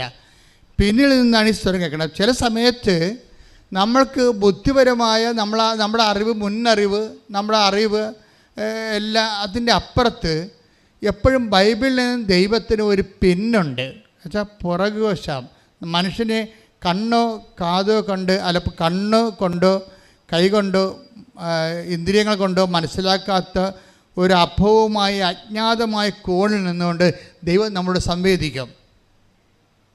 അതിൻ്റെ അകത്ത് ഒരു സാധനമാണ് അതിലൊരു സംഭവമാണ് ബൈബിൾ എന്ന് പറയണത്. അപ്പം ഇപ്പം നമ്മൾക്ക് പഠിച്ചവരോട് പറയുകയാണെങ്കിൽ അവർ ചിരിക്കും ഉടനെ. ബൈബിളിൽ നിന്ന് കർത്താവ് പറഞ്ഞെന്നൊക്കെയല്ലേ ആൾക്കാർ പറയണത്. ആൾക്കാരുടെ അനുഭവങ്ങൾ ഔദ്യോഗിക സഭയുടെ അനുഭവങ്ങളെക്കാൾ മുകളിലാണ് ഇപ്പോഴേ. പക്ഷെ ഔദ്യോഗിക സഭയ്ക്ക് അത് അറിയത്തില്ല. ഞാൻ അച്ഛനായ കാലം മുതൽ 38 കൊല്ലം മുതൽ 37ാമത്തെ കൊല്ലം മുതൽ ജനങ്ങളുടെ കൂടെയാണ്. അപ്പോൾ ജനങ്ങളുടെ ആധ്യാത്മിക അനുഭവങ്ങളെക്കുറിച്ച് എനിക്ക് നല്ല ധാരണയാണ്. അപ്പോൾ ആധ്യാത്മിക അവരുടെ സിമ്പിളായിട്ടുള്ള കോംപ്ലിക്കേറ്റഡ് അനുഭവങ്ങളാണ് ജനങ്ങൾക്കുള്ളത്. സിമ്പിളാണ്, പക്ഷേ കോംപ്ലിക്കേറ്റഡ് അനുഭവങ്ങളാണ് ഉള്ളത്. ഈ അനുഭവ തലങ്ങളെ അറിയണമെന്നുണ്ടെങ്കിൽ നമ്മുടെ ഈ ബുദ്ധി നമ്മൾ അഡ്ഹിയർ ചെയ്യേണ്ടി വരും. അത് അക്കാഡമിക് ആയിട്ടുള്ള ആൾക്കാർക്ക് അത് ഈ ജന്മത്തിൽ പറ്റത്തില്ല. അതാണ് സഭയെ ദൈവം നയിച്ചത് എല്ലാം. ഈ കഴിഞ്ഞ 500 കൊല്ലത്തെ ചരിത്രം എടുത്തു കഴിഞ്ഞാൽ ഇപ്പോൾ വിൻസെൻ്റ് ഇപ്പോൾ അതൊരു ലേമനാണ് തുടങ്ങിയത്, സഭയെ നയിച്ചത്. അതുപോലെ തന്നെ നമ്മളുടെ ഇതില്ലേ BCC, അതും തുടങ്ങണത് അൽമേര തുടങ്ങിയത്, അല്ലാതെ സിനഡല്ല തുടങ്ങിയത്, അൽമേര തുടങ്ങിയത്. അപ്പോൾ അൽമേരയുടെ ദൈവാനുഭവങ്ങൾ 500 കൊല്ലത്തെ ദൈവാനുഭവങ്ങളെന്ന് പറയുമ്പോൾ സഭയെ നയിച്ച ഒരു അണ്ടർലൈൻ ചൈതന്യത്തിലൂടെ ദൈവം സഭയെ ശക്തമായി നയിക്കുക. കരിസ്മാറ്റിക് മൂവ്മെൻറ്റ് ആരാണത്? അത് എന്തെങ്കിലും ഒരു സിനഡ് കൂടിയിട്ട് തീരുമാനിച്ചതാണ്? അല്ല, അതൊരു ലേമൻ മൂവ്മെൻറ്റാണ്. സഭയെ നവീകരിച്ച ശക്തിപ്പെടുത്തിയ എല്ലാ മൂവ്മെൻറ്റുകളും നമ്മുടെ ജ്ഞാനസ്ഥാനത്തിൻ്റെ പിൻബലത്തിൽ ദൈവം അൽമേരെ ശക്തിപ്പെടുത്തിക്കൊണ്ട് ദൈവം തുടങ്ങി വെച്ച ദൈവത്തിൻ്റെ സ്വന്തം സംരംഭങ്ങളാണ്. അതിലൂടെയാണ് സഭ ഇത്രയും നാൾ നയിച്ച് ഭരിച്ച് പോന്നിരിക്കുന്നത്. നമ്മൾ നോക്കിയാൽ മതി, ഓരോ ചരിത്രങ്ങൾ എടുത്ത് നോക്കിയാൽ മതി. അപ്പോൾ ഈ സാധാരണ മനുഷ്യൻ്റെ ദൈവാനുഭവങ്ങളും സാധാരണ മനുഷ്യൻ സഭയെ പണിതുയർത്താൻ വേണ്ടി ദൈവം പാവപ്പെട്ടവനെ ഉപയോഗിച്ചതും നോക്കാനാണെങ്കിൽ നമ്മൾക്ക് ഇനിയും ഭയങ്കര പ്രത്യാശയ്ക്ക് വകയുണ്ട്. കാര്യം ഇനിയും ദൈവം നിങ്ങളെ ഉപയോഗിക്കും. കാരണം നിങ്ങളിലൂടെ കേൾക്കുന്ന ദൈവാനുഭവങ്ങളും ദൈവാനുഭവത്തിൻ്റെ ഓരോ വ്യത്യസ്തങ്ങളായ അനുഭൂതികളും ആന്തരിക ബോധ്യങ്ങൾക്ക് പറ്റിയ സാക്ഷ്യവും സാക്ഷ്യത്തിന് പറ്റിയ വേദസാക്ഷ്യമോ രക്തസാക്ഷ്യമോ എന്ത് തന്നെ ആയാലും സഭയെ എംപവർ ചെയ്യുന്നതിന് വേണ്ടി അറിവിനേക്കാൾ പ്രധാനപ്പെട്ടതാണ് അഭിഷേകമെന്ന് പറയുന്ന ബൈബിള് നിങ്ങൾ ഇടയ്ക്കിടയ്ക്ക് വായിച്ചുകൊണ്ടേയിരിക്കണം. പ്രാർത്ഥിക്കുക. കർത്താവായ ദൈവമേ, എന്നെ ശക്തിപ്പെടുത്തുന്നതിന് വേണ്ടി എന്നെ വിശുദ്ധ ഗ്രന്ഥങ്ങള് പാരായണം ചെയ്യുന്നതിനായി അങ്ങനെക്ക് പ്രത്യേക അഭിഷേകം നൽകണമേ. ഹല്ലേലൂയ. വചനം ദൈവസ്നേഹത്തോടെ വായിച്ച് അഭിഷേകം പ്രാപിക്കുവാൻ ഈ ആരാധനയിലൂടെ ഞങ്ങളെ അഭിഷേകം ചെയ്യണമേ. ഹല്ലേലൂയ, ഹല്ലേലൂയ, ഹല്ലേലൂയ. സത്യവചനം, നിത്യവചനം, മണ്ണിൽ രക്ഷയേകും തിരുവചനം. സത്യവചനം, നിത്യവചനം, മണ്ണിൽ രക്ഷയേകും തിരുവചനം. ഇന്നലെയുമെന്നും എന്നെന്നും ജീവിക്കുന്ന ദിവ്യവചനം. ഇന്നലെയുമെന്നും എന്നെന്നും ജീവിക്കുന്ന ദിവ്യവചനം. പരിശുദ്ധ പരമദിവ്യകാരുണ്യത്തിന് ആരാധനയും സ്തുതിയും പുകഴ്ചയും ഉണ്ടായിരിക്കട്ടെ. നിങ്ങൾ സഭയെക്കുറിച്ച് തീഷ്ണതയുണ്ടാകണം. നിങ്ങളുടെ കുടുംബത്തെക്കുറിച്ച് മാത്രമല്ല. കാര്യം സഭയുടെ ഏറ്റവും ചെറിയ ഘടകമാണ് കുടുംബം. അപ്പോൾ എൻ്റെ ചർച്ചിനെക്കുറിച്ച് നിങ്ങൾക്ക് എപ്പോഴും സങ്കടവും എനിക്ക് പണ്ടുണ്ടായിരുന്ന സാധനമാണ്. എപ്പോഴും സഭയെക്കുറിച്ച് ചിന്തിച്ചും ആലോചിച്ചും പ്രാർത്ഥിച്ചും സഭയുടെ വലിയ വലിയ വാർത്തകളിൽ സന്തോഷിച്ചും ഒക്കെ ദൈവത്തെ ഇഷ്ടപ്പെട്ടു പോയൊരു കാലമുണ്ട്. അപ്പം നിങ്ങൾക്ക് സഭയെ ഇഷ്ടപ്പെട്ടു പോയാൽ സഭയിൽ ചിലപ്പോൾ എന്തെങ്കിലുമൊക്കെ ഞങ്ങളെപ്പോലുള്ള ആൾക്കാരല്ലേ സഭയെ, അത് നിങ്ങളിൽ നിന്ന് വന്ന ആൾക്കാരാണല്ലേ. ഞങ്ങളാരും ചന്തലിൽ നിന്ന് ചൊവ്വയിൽ നിന്ന് വന്ന ആൾക്കാരല്ല. നിങ്ങളൊക്കെ പെറ്റ് വീട്ടിൽ വളർത്തിയിട്ട് സഭയിൽ ചെന്ന ആൾക്കാരാണ്. അപ്പം ഞങ്ങൾക്ക് എന്തെങ്കിലും കുഴപ്പമുണ്ടെങ്കിൽ അതൊക്കൊന്നും നിങ്ങൾക്ക് കുഴപ്പമുണ്ടായിട്ടുണ്ടെന്ന് എൻ്റെ അർത്ഥം. അപ്പോൾ അത് ഒരുമിച്ച് സഹിച്ചാൽ മതി. അല്ല, ആരും പഴിചാറ്റൊരു കാര്യമില്ല. നമുക്ക് ചെയ്യേണ്ടത് ഒരുമിച്ച് സഹിക്കുന്നതിനേക്കാൾ ഒരുമിച്ച് പ്രാർത്ഥിക്കണം. എന്തെങ്കിലും വിഷയം സഭയിൽ കേട്ടാൽ അത് സാത്താൻ അത് മുതലെടുക്കും. സഭയിലേക്ക് വിശ്വസിക്കാൻ ആശയം അർപ്പിച്ചവർക്ക് അവരുടെ അവലംബങ്ങൾ തകർക്കുന്നതിന് വേണ്ടി സാത്താൻ അങ്ങനെ ഉപയോഗിക്കും. ഇപ്പോൾ ചിലർക്ക് മാനസികമായ വിഭ്രാന്തികൾ കുഞ്ഞുനാൾ മുതലേ ഉണ്ടാവും. ഇപ്പോൾ 2-3 കന്യാസിമാരൊക്കെ ആത്മഹത്യ ചെയ്തില്ലേ? അപ്പോൾ നിങ്ങളൊക്കെ കന്യാസിമാർ ആത്മഹത്യ ചെയ്താൽ അതല്ല എന്താ കാര്യം? ആർക്കെങ്കിലുമൊക്കെ ഈ കുടുംബപരമായിട്ട് ആത്മഹത്യാ പ്രവണതകൾ ഉണ്ടാവും. ആ പിടികിട്ടത്തില്ല. നമുക്ക് ഇവരെ എടുക്കണ കാലത്തൊന്നും പിടികിട്ടത്തില്ല. അവർ വളർന്ന് ഒരു പ്രത്യേക സാഹചര്യത്തിലൂടെ പോകുമ്പോൾ മാത്രമേ അവരുടെ ആ മനസ്സിൻ്റെ ബലക്ഷയങ്ങൾ അവരെ തളർത്തിയിട്ട് അവർ അതിൻ്റെ ആ വികാരം അനുസരിച്ച് പ്രവർത്തിച്ചു പോകും. അപ്പോൾ നമുക്ക് സങ്കടമൊക്കെ വരും. സങ്കടമൊന്നും വരണ്ട. അവർ പേഷ്യൻ്റാണ്, അല്ലെങ്കിൽ നമ്മളുടെ കുടുംബത്തിൽ തന്നെ പോയിട്ടുള്ളവരാണ്. പിന്നെയുള്ള കാര്യങ്ങൾ ഫിൽറ്ററിംഗ് ഒന്നും നടക്കത്തില്ല. പണ്ടൊക്കെ ഫിൽറ്ററിങ് നടക്കുമായിരുന്നു. ഇന്നിപ്പോൾ ദൈവവിളി കുറവായത് കാരണം ഫിൽറ്ററിങ് നടക്കത്തില്ല. പിന്നെ നിങ്ങളാണെങ്കിൽ വെച്ചാൽ ദൈവത്തോട് സ്നേഹമില്ല. നിങ്ങളൊരു വയറ്റിപ്പിഴപ്പ് ക്രിസ്ത്യാനിയായിട്ട് അങ്ങ് ജീവിക്കുകയാണ്. അതെനിക്ക് ഓരോ ദൈവത്തിന് ഇപ്പോൾ ഒരു 4 മക്കളുള്ളവർ അല്ലെങ്കിൽ 3 മക്കളുള്ളവർ 2 മക്കളുള്ളവർ ഒരാളെ ദൈവത്തിന് കൊടുക്കണമെന്ന് പറഞ്ഞ് മാതാപിതാക്കന്മാരെ പ്രാർത്ഥിക്കുകയാണെങ്കിലുണ്ടല്ലോ, തീർച്ചയായിട്ടും ദൈവം ആ പ്രാർത്ഥന കേൾക്കും. ഇവർ പ്രാർത്ഥിക്കത്തില്ല. എങ്ങനെ അച്ഛനാക്കരുത്, എങ്ങനെ കന്യാസ്ത്രീ ആക്കരുതെന്നാണ് നിങ്ങൾ മനസ്സിൽ പ്ലാൻ ചെയ്യണത്. 6 പ്രസവിച്ചാലും 7 പ്രസവിച്ചാലും നിങ്ങൾ തന്നെ വേണം. ഈ നിങ്ങൾ പ്രസവിച്ച സംഭവത്തിന് നിങ്ങൾ തന്നെ ഉപയോഗിക്കണമെങ്കിൽ പന്നിയല്ലേ പ്രസവിച്ച കുഞ്ഞുങ്ങളെ തിന്നണത്? ദൈവത്തിന് കൊടുക്കണ്ടേ? പ്രസവിച്ച് കഴിയുമ്പോൾ എന്ത് പന്നി വളർത്തുന്ന ആൾക്കാർ എന്താ ചെയ്യണത്? പ്രസവിക്കുകയാണെങ്കിൽ പന്നിയുടെ സ്വരത്തിന് വ്യത്യാസം ഉണ്ടാകും. അപ്പോൾ തന്നെ പന്നിയുടെ ആൾക്കാർ മുതലാളി എന്നിട്ട് അടുത്ത് നിൽക്കും. പ്രസവിക്കണ എടുത്ത് മാറ്റും. അല്ലെങ്കിൽ ഗർഭച്ചൂലെന്നും പറഞ്ഞുകൊണ്ട് ഈ സാധനം അതിനെ തിന്നും.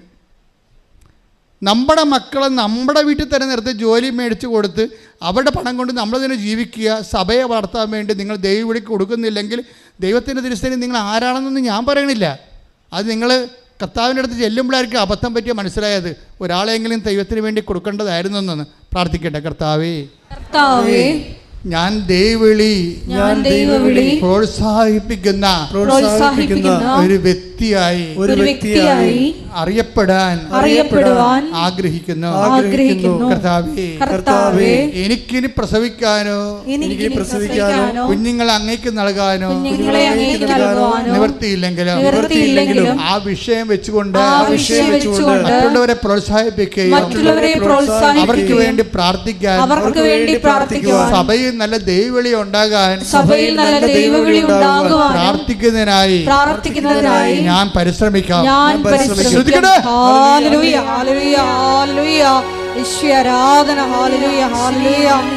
ഞങ്ങളുടെ സമൂഹത്തിൽ നിന്ന് അഭിഷേകമുള്ള ധാരാളം ദൈവവിളികൾ നൽകി ധന്യമാക്കണമേ. Hallelujah, hallelujah.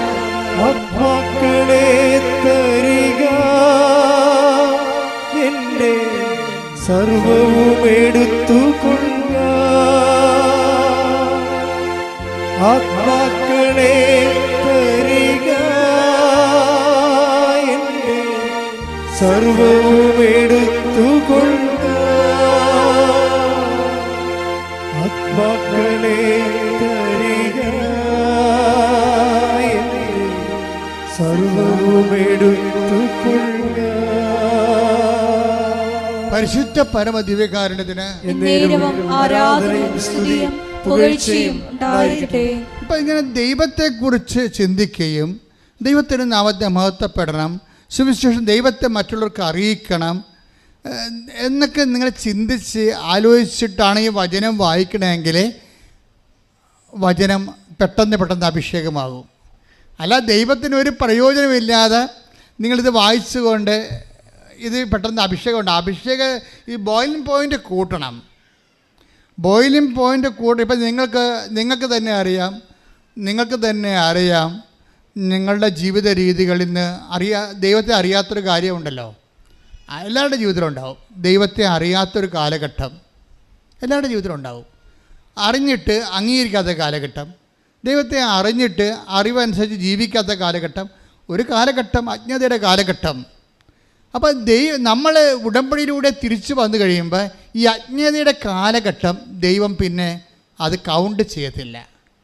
അജ്ഞതയുടെ കാലഘട്ടത്തെ അപ്പോസ്തല പ്രവർത്തനങ്ങൾ 17:30. അജ്ഞതയുടെ കാലഘട്ടങ്ങളെ ദൈവം കണക്കിലെടുത്തില്ല.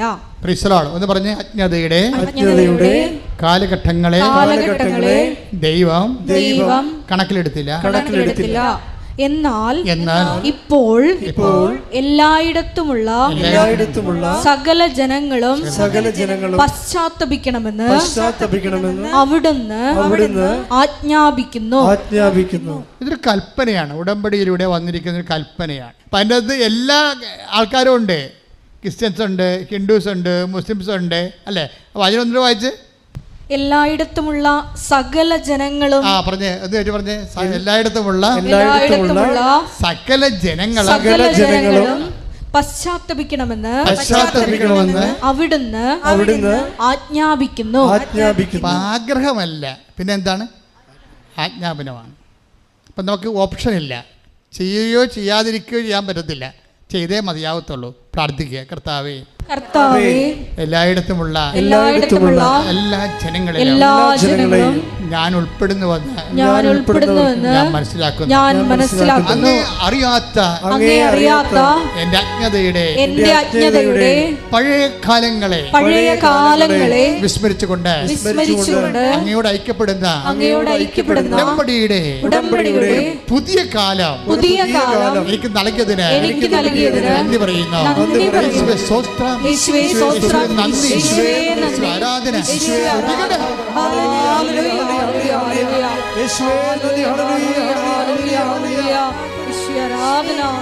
ആന്തരിക അനുതാപം എന്ന വലിയ പരിശുദ്ധാത്മാവിന്റെ കൃപ ഈ ധ്യാനത്തിൽ പങ്കെടുത്ത്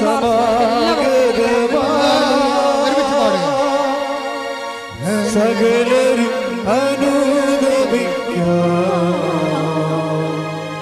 സർവം സമർപ്പിക്കുക.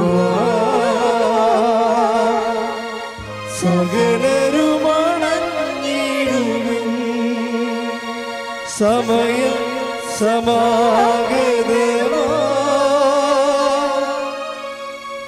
സകലരും അനുദപിക്കാം, സർവം സമർപ്പിക്കുക. സകലരും അനുദാപിയെ അനുഗമിക്ക ഒരു ആത്മാവിനാൽ നിറച്ചിടുക. ആഗതനായി വിളിച്ചിടുന്നു,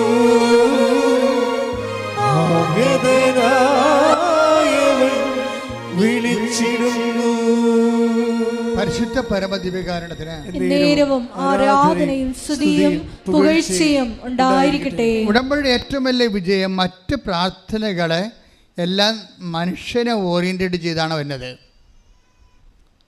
പക്ഷെ ഈ ഉടമ്പടി വരുമ്പോൾ അതിൽ ദൈവത്തിൻ്റെ ആഗ്രഹങ്ങൾ കൂടി അതിൻ്റെ അകത്ത്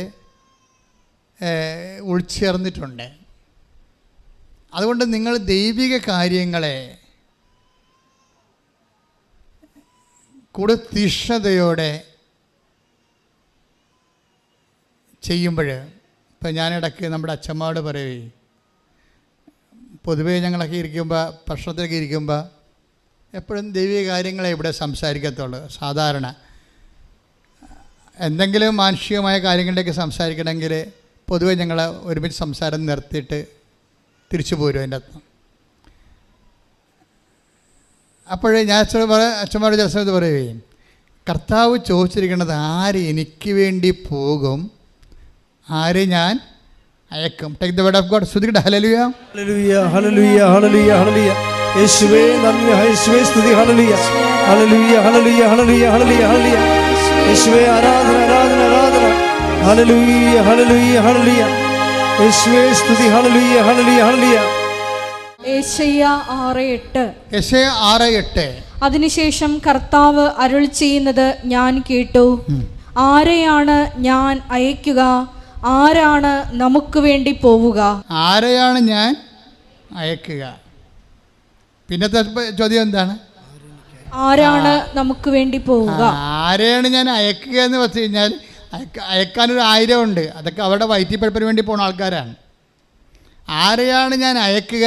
ആരാണ് എനിക്ക് വേണ്ടി പോവുക? അതാണ് പ്രശ്നം. ഉടമ്പടിയിൽ എല്ലാ പ്രാർത്ഥനയിലും അയക്കപ്പെടാൻ വേണ്ടി ഒത്തിരി ആൾക്കാരുണ്ടാവും. ദൈവത്തിന് വലിയ പ്രയോജനമൊന്നും ഉണ്ടാകത്തില്ല. ഉടമ്പടി വരുമ്പോൾ അങ്ങനെയല്ല. ആരാണ് ഞാൻ അയക്കുക, പിന്നെ ആരാണ് എനിക്ക് വേണ്ടി പോവുക.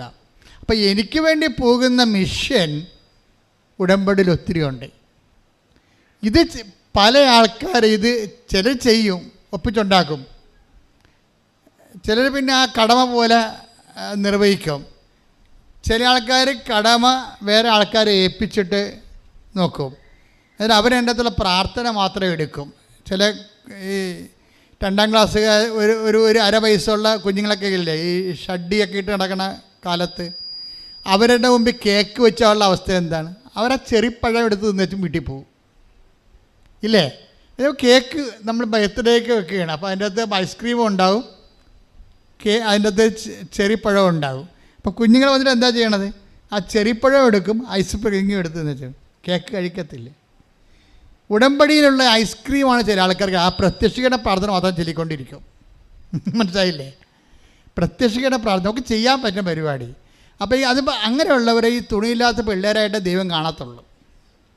അപ്പോൾ ഓർത്തേക്കണം, വലിയമ്മ ചെടുത്തിമാരൊക്കെ ചെയ്യണം ഇത് തന്നെയാണ്. ദൈവത്തിൻ്റെ മുമ്പിൽ നിങ്ങൾ ശിശുക്കളാണ്. എന്നുവെച്ചാൽ നിങ്ങൾക്ക് ഐസ്ക്രീമും നമുക്ക് ചെയ്യാൻ പറ്റുന്ന പരിപാടി. കഷ്ടപ്പെട്ട ഒത്തിരി ജോലികൾ അതിനകത്തുണ്ട്. ഒന്നാമത്തിലുള്ള പ്രശ്നം വെച്ച് കഴിഞ്ഞാൽ ഈ വിശ്വാസം ഇതിൻ്റെ അകത്ത് മെൽറ്റിംഗ് പോയിൻ്റൊക്കെ ഭയങ്കര വ്യത്യാസമുണ്ട്. എനിക്കറിയാമല്ലോ. മെൽറ്റിംഗ് പോയിൻ്റ് എന്ന് വെച്ച് കഴിഞ്ഞാൽ കൃപയുടെ ഓരോരോ ഗാഠമായ കൃപ, ഡൈല്യൂട്ടായിട്ടുള്ള കൃപ, ഇങ്ങനെ വ്യത്യാസങ്ങളുണ്ട്. ഇതിനൊക്കെ മെൽറ്റിംഗ് പോയിൻ്റ് വ്യത്യാസം. ഇപ്പോൾ മണ്ണ് ഉരുക്കണമെങ്കിൽ ഒരു 800 ഡിഗ്രി സെൻറ്റിഗ്രേഡ് വെള്ളമാണെങ്കിൽ അത് ബോയിൽ ചെയ്യണമെങ്കിൽ ഒരു 100 ഡിഗ്രി സെൻറ്റിഗ്രേഡിൽ വെള്ളം തിളക്കും. പക്ഷെ മണ്ണ് തിളക്കത്തില്ല. മണ്ണ് തിളക്കണമെങ്കിൽ 800 ഡിഗ്രി വേണം. സ്വർണം തിളക്കണമെങ്കിൽ 1300 മറ്റേ വേണം. അപ്പോൾ ഇങ്ങനെ മെൽറ്റിംഗ് പോയിൻ്റ് വ്യത്യാസമുണ്ട്. കൃപയുടെ കാര്യത്തിൽ നിങ്ങൾ കിട്ടാൻ പോകുന്ന കൃപയുടെ ക്വാളിറ്റേറ്റീവിൽ മെൽറ്റിംഗ് പോയിൻ്റ് വ്യത്യാസമുണ്ട്. എന്ന് വെച്ച് കഴിഞ്ഞാൽ കർത്താവിൻ്റെ ഗാഠകൃപ എന്ന് പറയുന്നത് കർത്താവിൻ്റെ പുനരുദ്ധാനത്തിൻ്റെ തനത് കൃപയ്ക്കാണ് ഗാഠകൃപ എന്ന് പറയുന്നത്. റീസൺ, ഈ കർത്താവിൻ്റെ പുനരുദ്ധാനത്തിൻ്റെ ഗാഠകൃപ കിട്ടിയാൽ മാത്രമേ നിത്യയിൽ നമുക്ക് കൂടുതൽ പ്രയോജനം ഉണ്ടാകത്തുള്ളൂ. നിത്യത വെച്ച് നോക്കാതെ നിങ്ങൾ ഒരു മണ്ടത്തോട് കാണിക്കരുത്. ക്രിസ്തു ഇവിടെ വരുന്നതിന് മുമ്പ് തന്നെ ആൾക്കാർ കല്യാണം കഴിക്കുകയും മക്കളുണ്ടാകുകയും PSC ടെസ്റ്റ് എഴുതുകയും ജോലി കിട്ടുകയും ഒക്കെ ചെയ്യുന്നത്. ഇത് മാത്രം ജോലിക്കാരാണ് ഉണ്ടായത്. ക്രിസ്തുവിൻ്റെ കാലത്ത് തന്നെ ഉള്ളവൻ്റെ ജോലി കളയുകയും ചെയ്തത് ക്രിസ്തു ഇല്ലേ? മത്തായിനൊക്കെ അയാൾ നല്ല ബിസിനസ്മാനായിരുന്നു, ടാക്സ് കളക്ടറായിരുന്നു. നീ ഇപ്പോൾ പണിയൊക്കെ നിർത്തി പോരാൻ പറഞ്ഞ്. മത്സ്യത്തൊഴിലാളി 2 വള്ളവും വില ഉണ്ടായിരുന്ന ആളാണ്. 10 ദിവസത്തിൻ്റെ വള്ളമെന്ന് പറഞ്ഞിരുന്നത് ഇസ്രായേലിൽ കടപ്പുറത്ത് വെച്ചിട്ടുണ്ട്. ഞാൻ പോയി കണ്ടാണ്. 10 ദിവസത്തിന് വള്ളമാണെന്ന് അറിയാൻ പാടില്ല. ആ 10 ദിവസത്തിൻ്റെ വീടിൻ്റെ അടുത്ത് 2 വള്ളങ്ങൾ വെച്ചിട്ടുണ്ട്. ഇത് 10 ദിവസത്തിൻ്റെ വള്ളമാണെന്ന് അവിടെ എഴുതി വെച്ചിട്ടുണ്ട്. അപ്പോൾ വള്ളവും വിലയൊക്കെ ഉണ്ടായിട്ട് അത്യാവശ്യം ജീവിക്കാൻ മാർഗം ഉണ്ടായിരുന്ന ആൾക്കാരെയാണ് കർത്താവ് പറഞ്ഞ് പണിയൊക്കെ നിർത്തി പോകാം, എൻ്റെ കൂടെ പോകാൻ പറഞ്ഞു. അപ്പോൾ എൻ്റെ കൂടെ പോരുക എന്നുള്ള വർത്തമാനം ക്രിസ്തുവിൻ്റെ യാത്രയിൽ നമ്മുടെ ചില സൗകര്യങ്ങൾ ഉപേക്ഷിച്ചിട്ട് ക്രിസ്തുവിന് വേണ്ടി വേല ചെയ്യുന്ന ഒരു വിഷയമുണ്ട്. ഇതിനെ ഓവർലുക്ക് ചെയ്തുകൊണ്ട് നിങ്ങളെ പ്രത്യക്ഷയുടെ പ്രാർത്ഥന ചൊല്ലിക്കൊണ്ടിരുന്നിട്ട് ഈ സാധനം ബോയിലാകത്തില്ല. ബോയിലാകും, അത് വെള്ളം പോലെ തിളക്കും, അത്രയേ ഉള്ളൂ. അപ്പോൾ ഈ നമ്മൾക്ക് വേണ്ടത് ഗാഠകൃപയാണ് വേണ്ടത്. ഗാഠകൃപ എന്ന് പറയുന്നത് കൃപ ഇതിൻ്റെതാണ്. അതായത് റിസക്ഷൻ്റെ തനത് കൃപയാണ്. ഗാഠകൃപ കിട്ടിയാൽ നമുക്ക് അപ്പം തന്നെ നമ്മുടെ ഉയർപ്പ് ഉറപ്പാക്കാൻ പറ്റും. അപ്പോൾ നിങ്ങൾ ഓർക്കും അല്ലെങ്കിൽ ഉയർപ്പ് ഉറപ്പാക്കാൻ പറ്റുകയില്ലേ? പറ്റും. പക്ഷേ ഒരു പ്രോബ്ലം ഉണ്ട് അവിടെ. എന്താ പ്രോബ്ലം വെച്ച് കഴിഞ്ഞാൽ ഈ ദൈവത്തെ ആസ്വദിക്കുന്നതിനൊക്കെ എല്ലാം ആനുപാതികമായിട്ടുള്ള കപ്പാസിറ്റി പ്രോബ്ലം ഉണ്ട്. കഴിവ് എല്ലാവർക്കും ഒരു കഴിവല്ലല്ലോ. ഇപ്പോൾ എന്താ പ്രശ്നം? അവൻ്റെ നാമത്തിൽ വിശ്വസിക്കുന്നവർക്കെല്ലാം ദൈവമക്കളാകാനുള്ള യോഹന്നാൻ 1:12 തന്നെ സ്വീകരിച്ചവർക്കെല്ലാം തൻ്റെ നാമത്തിൽ വിശ്വസിക്കുന്നവർക്കെല്ലാം ദൈവമക്കളാകാൻ അവൻ കഴിവ് നൽകി. ദൈവമക്കളാകുക എന്ന് വെച്ചാൽ ബേസിക് ആയിട്ടൊരു കഴിവാണ്, അല്ലേ? അല്ല, ദൈവമക്കളെന്ന് വെച്ച് കഴിഞ്ഞാൽ ഇങ്ങനെ നമ്മളെ ഇപ്പോൾ ഒരു യന്ത്രത്തിൽ കൊണ്ടുപോയി ഒരു സാധനം ഇട്ടിട്ട് വേറെ ഒരു ഉപകരണമായിട്ട് വരണ പോലെയുള്ള ഒരു പ്രൊഡക്ഷൻ അല്ല. ദൈവമക്കളാകാനുള്ള ഒരു ആത്മാവിൻ്റെ എബിലിറ്റി ദൈവം വർദ്ധിപ്പിക്കുന്നതാണ്. അതെങ്ങനെ വർദ്ധിപ്പിക്കണത്? അതിൻ്റെ അകത്ത് പ്രൈമറി ആത്മാവിൻ്റെ എബിലിറ്റി, കഴിവ്, ദൈവമക്കളാകുമ്പോൾ ആ സ്വർഗരാജ്യത്തിൻ്റെ അവകാശികളാകുന്ന നിത്യത അവകാശം കിട്ടാനുള്ളത് ഒരു കഴിവാണ്. ഈ കഴിവിനെക്കുറിച്ച് പറഞ്ഞിട്ടാണ് ബൈബിൾ പറയണത്, കൃപയെക്കുറിച്ച് പറയണത്. അപ്പം കൃപയാണ് കഴിവെന്ന് ഉറപ്പല്ലേ? എന്താ പറയണത്? അവൻ്റെ നാമത്തിൽ വിശ്വസിക്കുന്നവർക്കെല്ലാം ദൈവമക്കളാണുള്ള കഴിവ് നൽകി. മോശ വഴി നിയമം ഉണ്ടായി, യേശുക്രിസ്തു വഴിയാകട്ടെ കൃപയും സത്യവും യേശുക്രിസ്തു വഴി ഉണ്ടായി. എന്തുകൊണ്ടെന്നാൽ നിയമം മോശ വഴി നൽകപ്പെട്ടു, വചനം മോശ വഴി നൽകപ്പെട്ടു, കൃപയും സത്യവുമാകട്ടെ യേശുക്രിസ്തു വഴി ഉണ്ടായി. അപ്പൊ യേശുക്രിസ്തു വഴി ഉണ്ടായ തനത് ദൈവാനുഭവം എന്താണ്? കൃപയാണ്, നോട്ട് ബ്ലെസ്സിങ്സ്. എപ്പോഴും നിങ്ങൾ മനസ്സിലാക്കണം, യേശുവിനെയാണ് നിങ്ങൾ ടാർഗറ്റ് ചെയ്യണമെന്നുണ്ടെങ്കിൽ യേശുവിൻ്റെ അകത്തുള്ളത് എന്താണ്? യേശുവിനുള്ളത് ഒന്ന് ആത്മാവിൻ്റെ ശക്തി എന്ന് പറയുന്ന കൃപ. ആത്മാവിനെ ബലപ്പെടുത്തണ അനുസരിച്ച് കൊണ്ട് ദൈവത്തിൻ്റെ അനുഭവങ്ങളെ നമ്മൾ കൂടുതൽ ദൈവമായിട്ട് ഇൻറ്റിമസി ആകും. ദൈവം തൻ്റെ തിരഞ്ഞെടുക്കപ്പെട്ടവർക്ക് വേണ്ടി ഒരുക്കിയിരിക്കുന്നത് കണ്ണുകൊണ്ട് കണ്ടിട്ടില്ല, ചെവി കൊണ്ട് കേട്ടിട്ടില്ല. അപ്പോൾ നമ്മൾ നിത്യ സൗഭാഗ്യത്തെക്കുറിച്ച് ബൈബിൾ സംസാരിക്കുമ്പോൾ ഈ കൃപ നിറയുന്ന അനുസരിച്ച് കൊണ്ട് നമ്മുടെ അന്തർജ്ഞാനത്തിൻ്റെ കൂടെ ആന്തരികമായ അഭിഷേകങ്ങളും കൂടിക്കൊണ്ടേയിരിക്കും. ശരിക്കും പറഞ്ഞാൽ മറ്റു മതങ്ങളിൽ നിന്ന് വ്യത്യസ്തമായിട്ട് ക്രിസ്ത്യാനിറ്റി നൽകണത് ഇതാണ്. നിങ്ങൾ പറയുന്ന ജോലിയും വീടും വിവാഹവും ഒക്കെ ശരിക്കും നിങ്ങൾ മതവിശ്വാസം അല്ലെങ്കിൽ പോലും കിട്ടും. അതിനാരും കെട്ടിയെടുത്ത് ക്രിസ്ത്യാനിയാകേണ്ട കാര്യമില്ല. അതിപ്പോൾ ഇവിടെ ഇരിക്കണ നിരീശ്വരനായാലും കിട്ടുമെന്ന് ഞാൻ എപ്പോഴും പറയും. ഭൗതികമായ നേട്ടങ്ങൾക്ക് വേണ്ടി മാത്രമാണെങ്കിൽ take the word of God, ഈ ജീവിതത്തിന് വേണ്ടി മാത്രമാണെങ്കിൽ 1-15-19 ഈ ജീവിതത്തിന് വേണ്ടി മാത്രം ക്രിസ്തുവിൽ പ്രത്യാശ വച്ചിട്ടുള്ളവരാണെങ്കിൽ നമ്മൾ എല്ലാ മനുഷ്യരെയേക്കാൾ നിർഭാഗ്യരാണ്. അതാ, അപ്പോൾ ഈ നമ്മളെ ക്രിസ്തുവിൽ പ്രത്യാശ വയ്ക്കുന്നവർ എപ്പോഴും നിത്യജീവിതം ഉറപ്പാക്കാൻ വേണ്ടിയാണ്. ബാക്കി ഇതൊക്കെ ചേർത്ത് നൽകണതാണ്. നിങ്ങളുടെ എല്ലാ കാര്യങ്ങളും ചേർത്ത് നൽകും. കൂടുതൽ വലിയ കാര്യങ്ങളാണ് നമ്മൾ എടുക്കണമെങ്കിൽ, ഇപ്പോൾ ഡോക്ടർമാർക്കോ അതുപോലെ തന്നെ വേറെ ഈ കോംപ്ലിമെൻ്റായിട്ട് ചിലർക്ക് ഒരു കപ്പ് കിട്ടും, ചിലർക്ക് കോംപ്ലിമെൻ്റായിട്ട് കിട്ടുന്നത് ഫ്രിഡ്ജായിരിക്കും, ചിലർക്ക് കോംപ്ലിമെൻ്റായിട്ട് കിട്ടുന്നത് ഒരു യൂറോപ്പ് യാത്രയായിരിക്കും. കോംപ്ലിമെൻറ്റ്സ് വ്യത്യാസം ഉണ്ടാവും, ഇല്ലേ? നമ്മളൊക്കെ പോയാൽ വല്ല ജീപ്പായ തരത്തുള്ളൂ. ഇതൊക്കെ നമ്മൾ വലിയ പർച്ചേസ് നടത്തണില്ല. വലിയ പർച്ചേസ് നടത്തുന്ന ആൾക്കാർ കോടികളുടെ ടേൺ ഓവറുള്ള മാർജിൻസ് കിട്ടുമ്പോൾ അവർക്ക് വിദേശയാത്രയാണ് സ്പോൺസർ ചെയ്യണ കമ്പനി. ക്രിസ്ത്യാനിറ്റി ഒരു വിദേശയാത്രയാണ് സ്പോൺസർ ചെയ്യണത്. നിങ്ങൾ ക്രിസ്തുവിനെ സ്വീകരിച്ചാൽ നിത്യത കിട്ടും. കൈയടിച്ച് സ്തുതിക്കട്ടെ. ഹല്ലേലൂയ, ഹല്ലേലൂയ, ഹല്ലേലൂയ, ഹല്ലേലൂയ, യേശുവേ നന്ദി, ഹല്ലേലൂയ, ഹല്ലേലൂയ, ഹല്ലേലൂയ, ഹല്ലേലൂയ, മഹത്വം, ആരാധന, ഹല്ലേലൂയ. എന്നെ നിത്യതയോടടുപ്പിക്കുന്ന എല്ലാ അനുഭവങ്ങൾക്കും നന്ദി. എന്നെ നല്ല ശിഷ്യനാക്കിയിടുന്ന എല്ലാ അനുഭവങ്ങൾക്കും നന്ദി.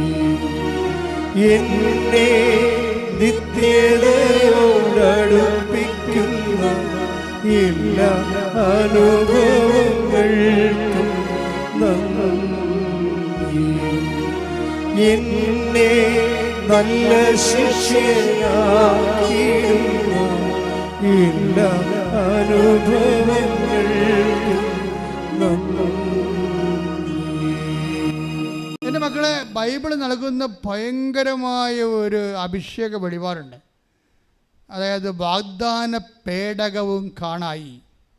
നമ്മളിന്ന് പറയുന്ന ദൈവത്തിൻ്റെ സാന്നിധ്യമാകുന്ന വാഗ്ദാന പേടകം നിത്യതയിൽ കാണുന്നിടത്ത് വെച്ചാണ് ഉടമ്പടി പുസ്തകം ഞാൻ എഴുതി തീർത്തത്. അതെനിക്കറിയത്തില്ലായിരുന്നു. ഞാനിങ്ങനെ തൈക്കാട്ട് ശരീരത്തോണ്ട് ഈ സംഭവം എഴുതിയതുകൊണ്ട് കർത്താവ് എന്നോട് ഉടമ്പടി പുസ്തകം എഴുതാൻ പറഞ്ഞു, എമർജൻസി ആയിട്ട്. ഞാനൊന്ന് എഴുതിക്കൊണ്ടിരിക്കുകയാണ്, എൻ്റെ പുസ്തകത്തിൽ ഒന്നുമില്ല. ഞാനിതെല്ലാം എഴുതിക്കൊണ്ടിരുന്ന സമയത്ത് ജോമളെ അതെഴുതിയിട്ടുണ്ട്, ജോമളെ ഇതെഴുതിയിട്ടുണ്ട്, ജോമളെ എന്ന് പറഞ്ഞാൽ ജോമളെ take the word of God എന്ന് പറഞ്ഞുകൊണ്ട് അന്ന് ജോമള ഇവിടെ, ഞാൻ അവിടെയാണ്. ഇപ്പോൾ ഇവർ MDH പഠിക്കാൻ വേണ്ടി, മാസ്റ്റർ ഓഫ് തിയോളജി പഠിക്കാൻ വേണ്ടി പോയിരിക്കുകയാണ്. പക്ഷേ അന്ന് ഇവരുണ്ടായിരുന്ന സമയത്ത് ഞാൻ പറഞ്ഞു, ഇന്ന കാര്യങ്ങൾ ഞാൻ കർത്താവിനോട് പറഞ്ഞ് ഞാൻ എഴുതിയിട്ടുണ്ട്. ഇതിൻ്റെ catechism of the Catholic church എഴുതണം, വാറ്റിക്കൻ സ്വർഗദോസിൻ്റെ ഡിഗ്രി എഴുതണം, ഇതിൻ്റെ ബൈബിൾ എഴുതണം, ബൈബിൾ വ്യാഖ്യാനങ്ങൾ സഭയുടെ എഴുതണം. അങ്ങനെയാണ് ഞങ്ങൾ ആ ഉടമ്പടി പുസ്തകം എഴുതിയിരിക്കണേ.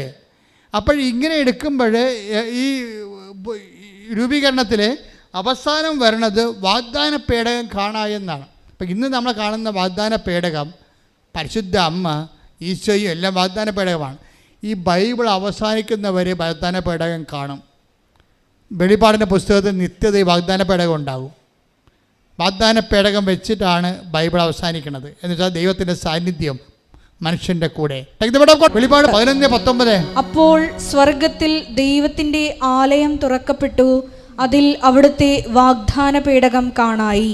ഒന്ന് പറഞ്ഞ അപ്പോൾ സ്വർഗത്തിൽ ദൈവത്തിന്റെ ആലയം തുറക്കപ്പെട്ടു, അതിൽ അവിടുത്തെ വാഗ്ദാന പേടകം കാണായി.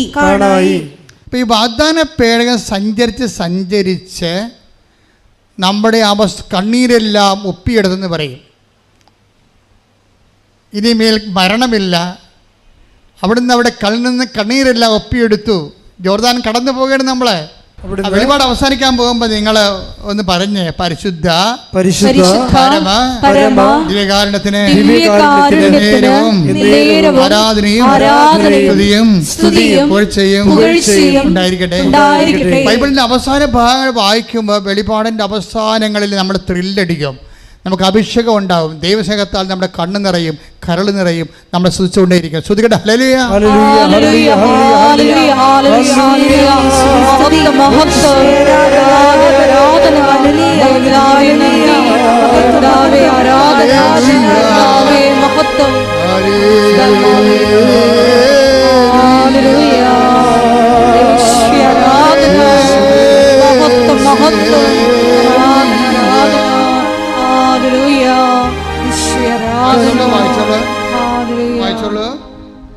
അവിടുന്ന് അവരുടെ മിഴികളിൽ നിന്ന്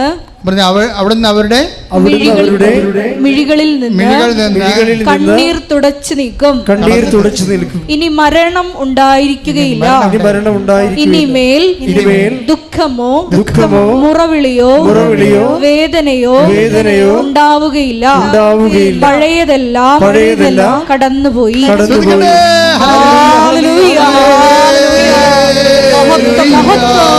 ആരാധന, ആരാധന, ഹല്ലേലൂയ, ഈശോയെ ആരാധന, ഹല്ലേലൂയ, ആരാധന, ആരാധന, ഹല്ലേലൂയ. പരിശുദ്ധ പരമദിവ്യകാരുണ്യത്തിന് ആരാധനയും സ്തുതിയും പുകഴ്ചയും ഉണ്ടായിരിക്കട്ടെ.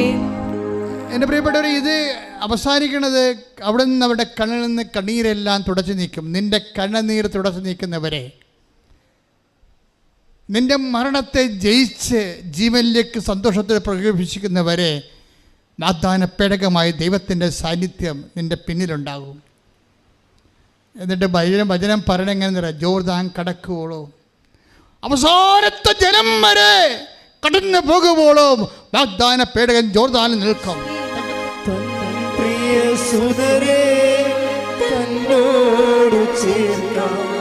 വേഗം വരും തൻ പ്രിയ സുതരേ തന്നോടു ചേർക്കാൻ വേഗം വരും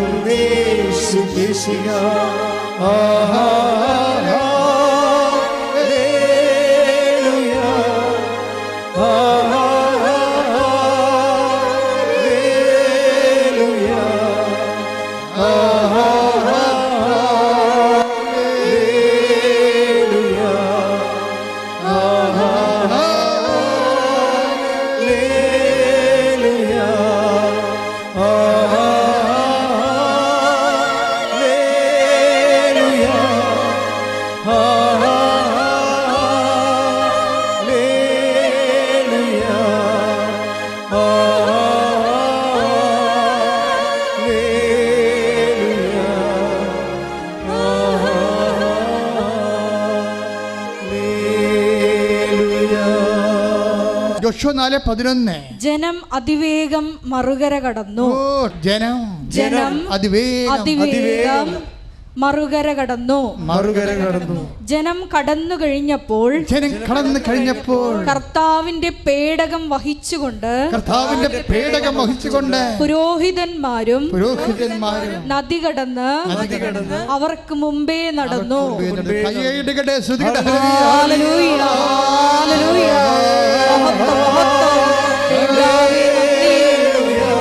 ആരാധന,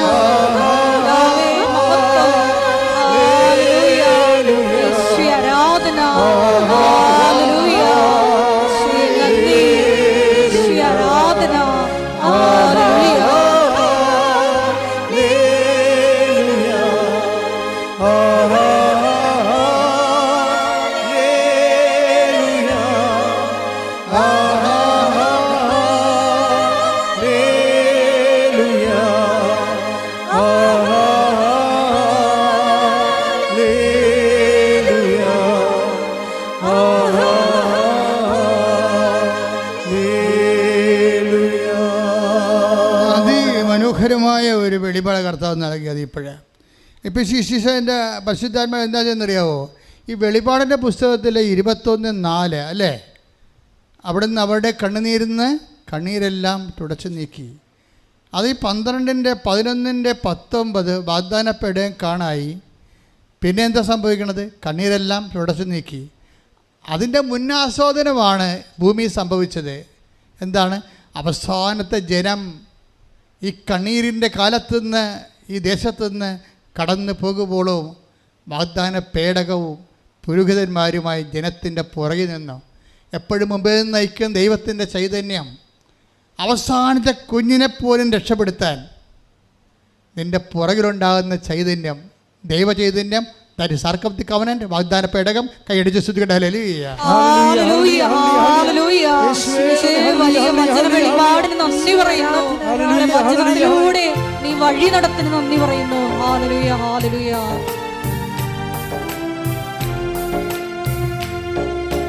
ക്ലേശകാലത്ത്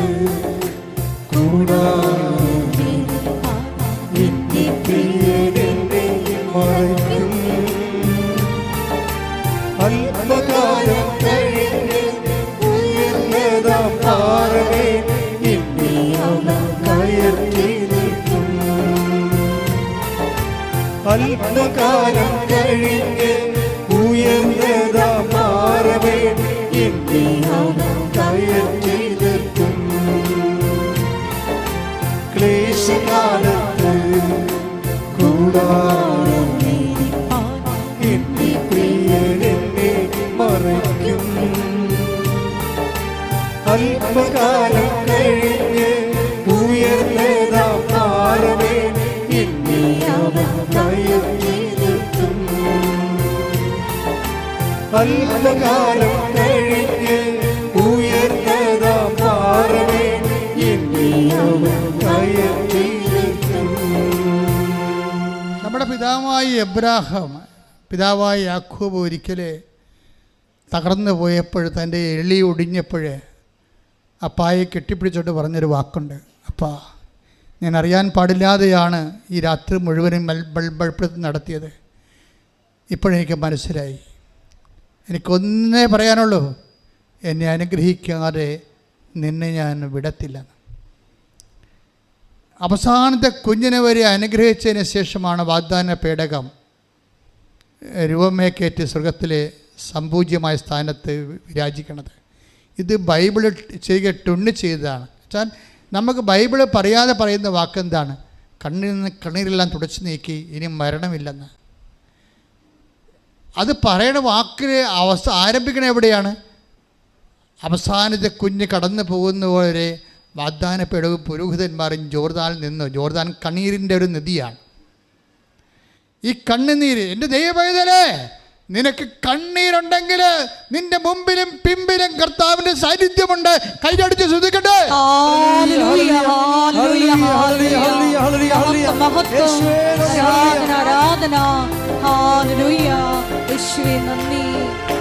പാടി വാഴ്ത്തും എല്ലാവരും പ്രിയനേ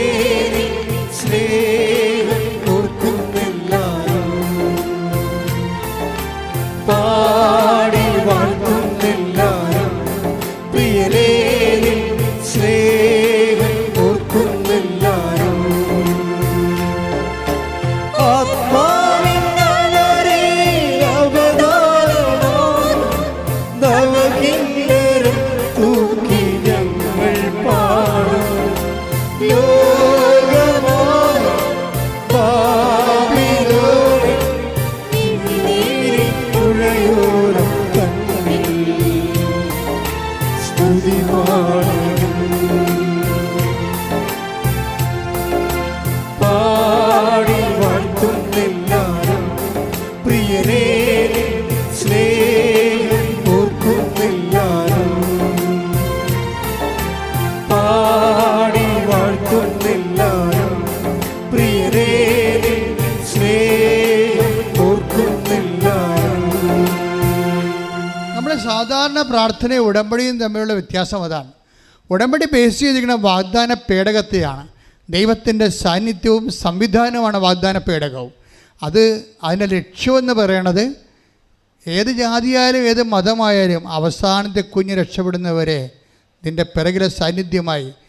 അത് ദൈവത്തെ ആരെല്ലാം സത്യസന്ധമായി അനുഭവിച്ചിട്ടുണ്ടോ അവിടെ അനുഭവമാണത്. എന്താണ്? അവസാനത്തെ നമ്മുടെ പിന്നിൽ നമുക്ക് ആശ്രയമില്ലാത്ത സ്ഥലമാണ്, അവലംബമില്ലാത്ത സ്ഥലമാണ്, നമുക്ക് പിന്തുണയില്ലാത്ത സ്ഥലമാണ്. നമ്മുടെ പിന്നെങ്കിൽ അവിടെ നിനക്ക് വേണ്ടി സന്ധിക്കാൻ നിൽക്കണം നിന്റെ ദൈവമാണ്. ശ്രദ്ധിക്കട്ടെ. ഹല്ലേലൂയ ഹല്ലേലൂയ ഹല്ലേലൂയ ഹല്ലേലൂയ ഹല്ലേലൂയ. ആരാധന മഹത്വം മഹത്വം.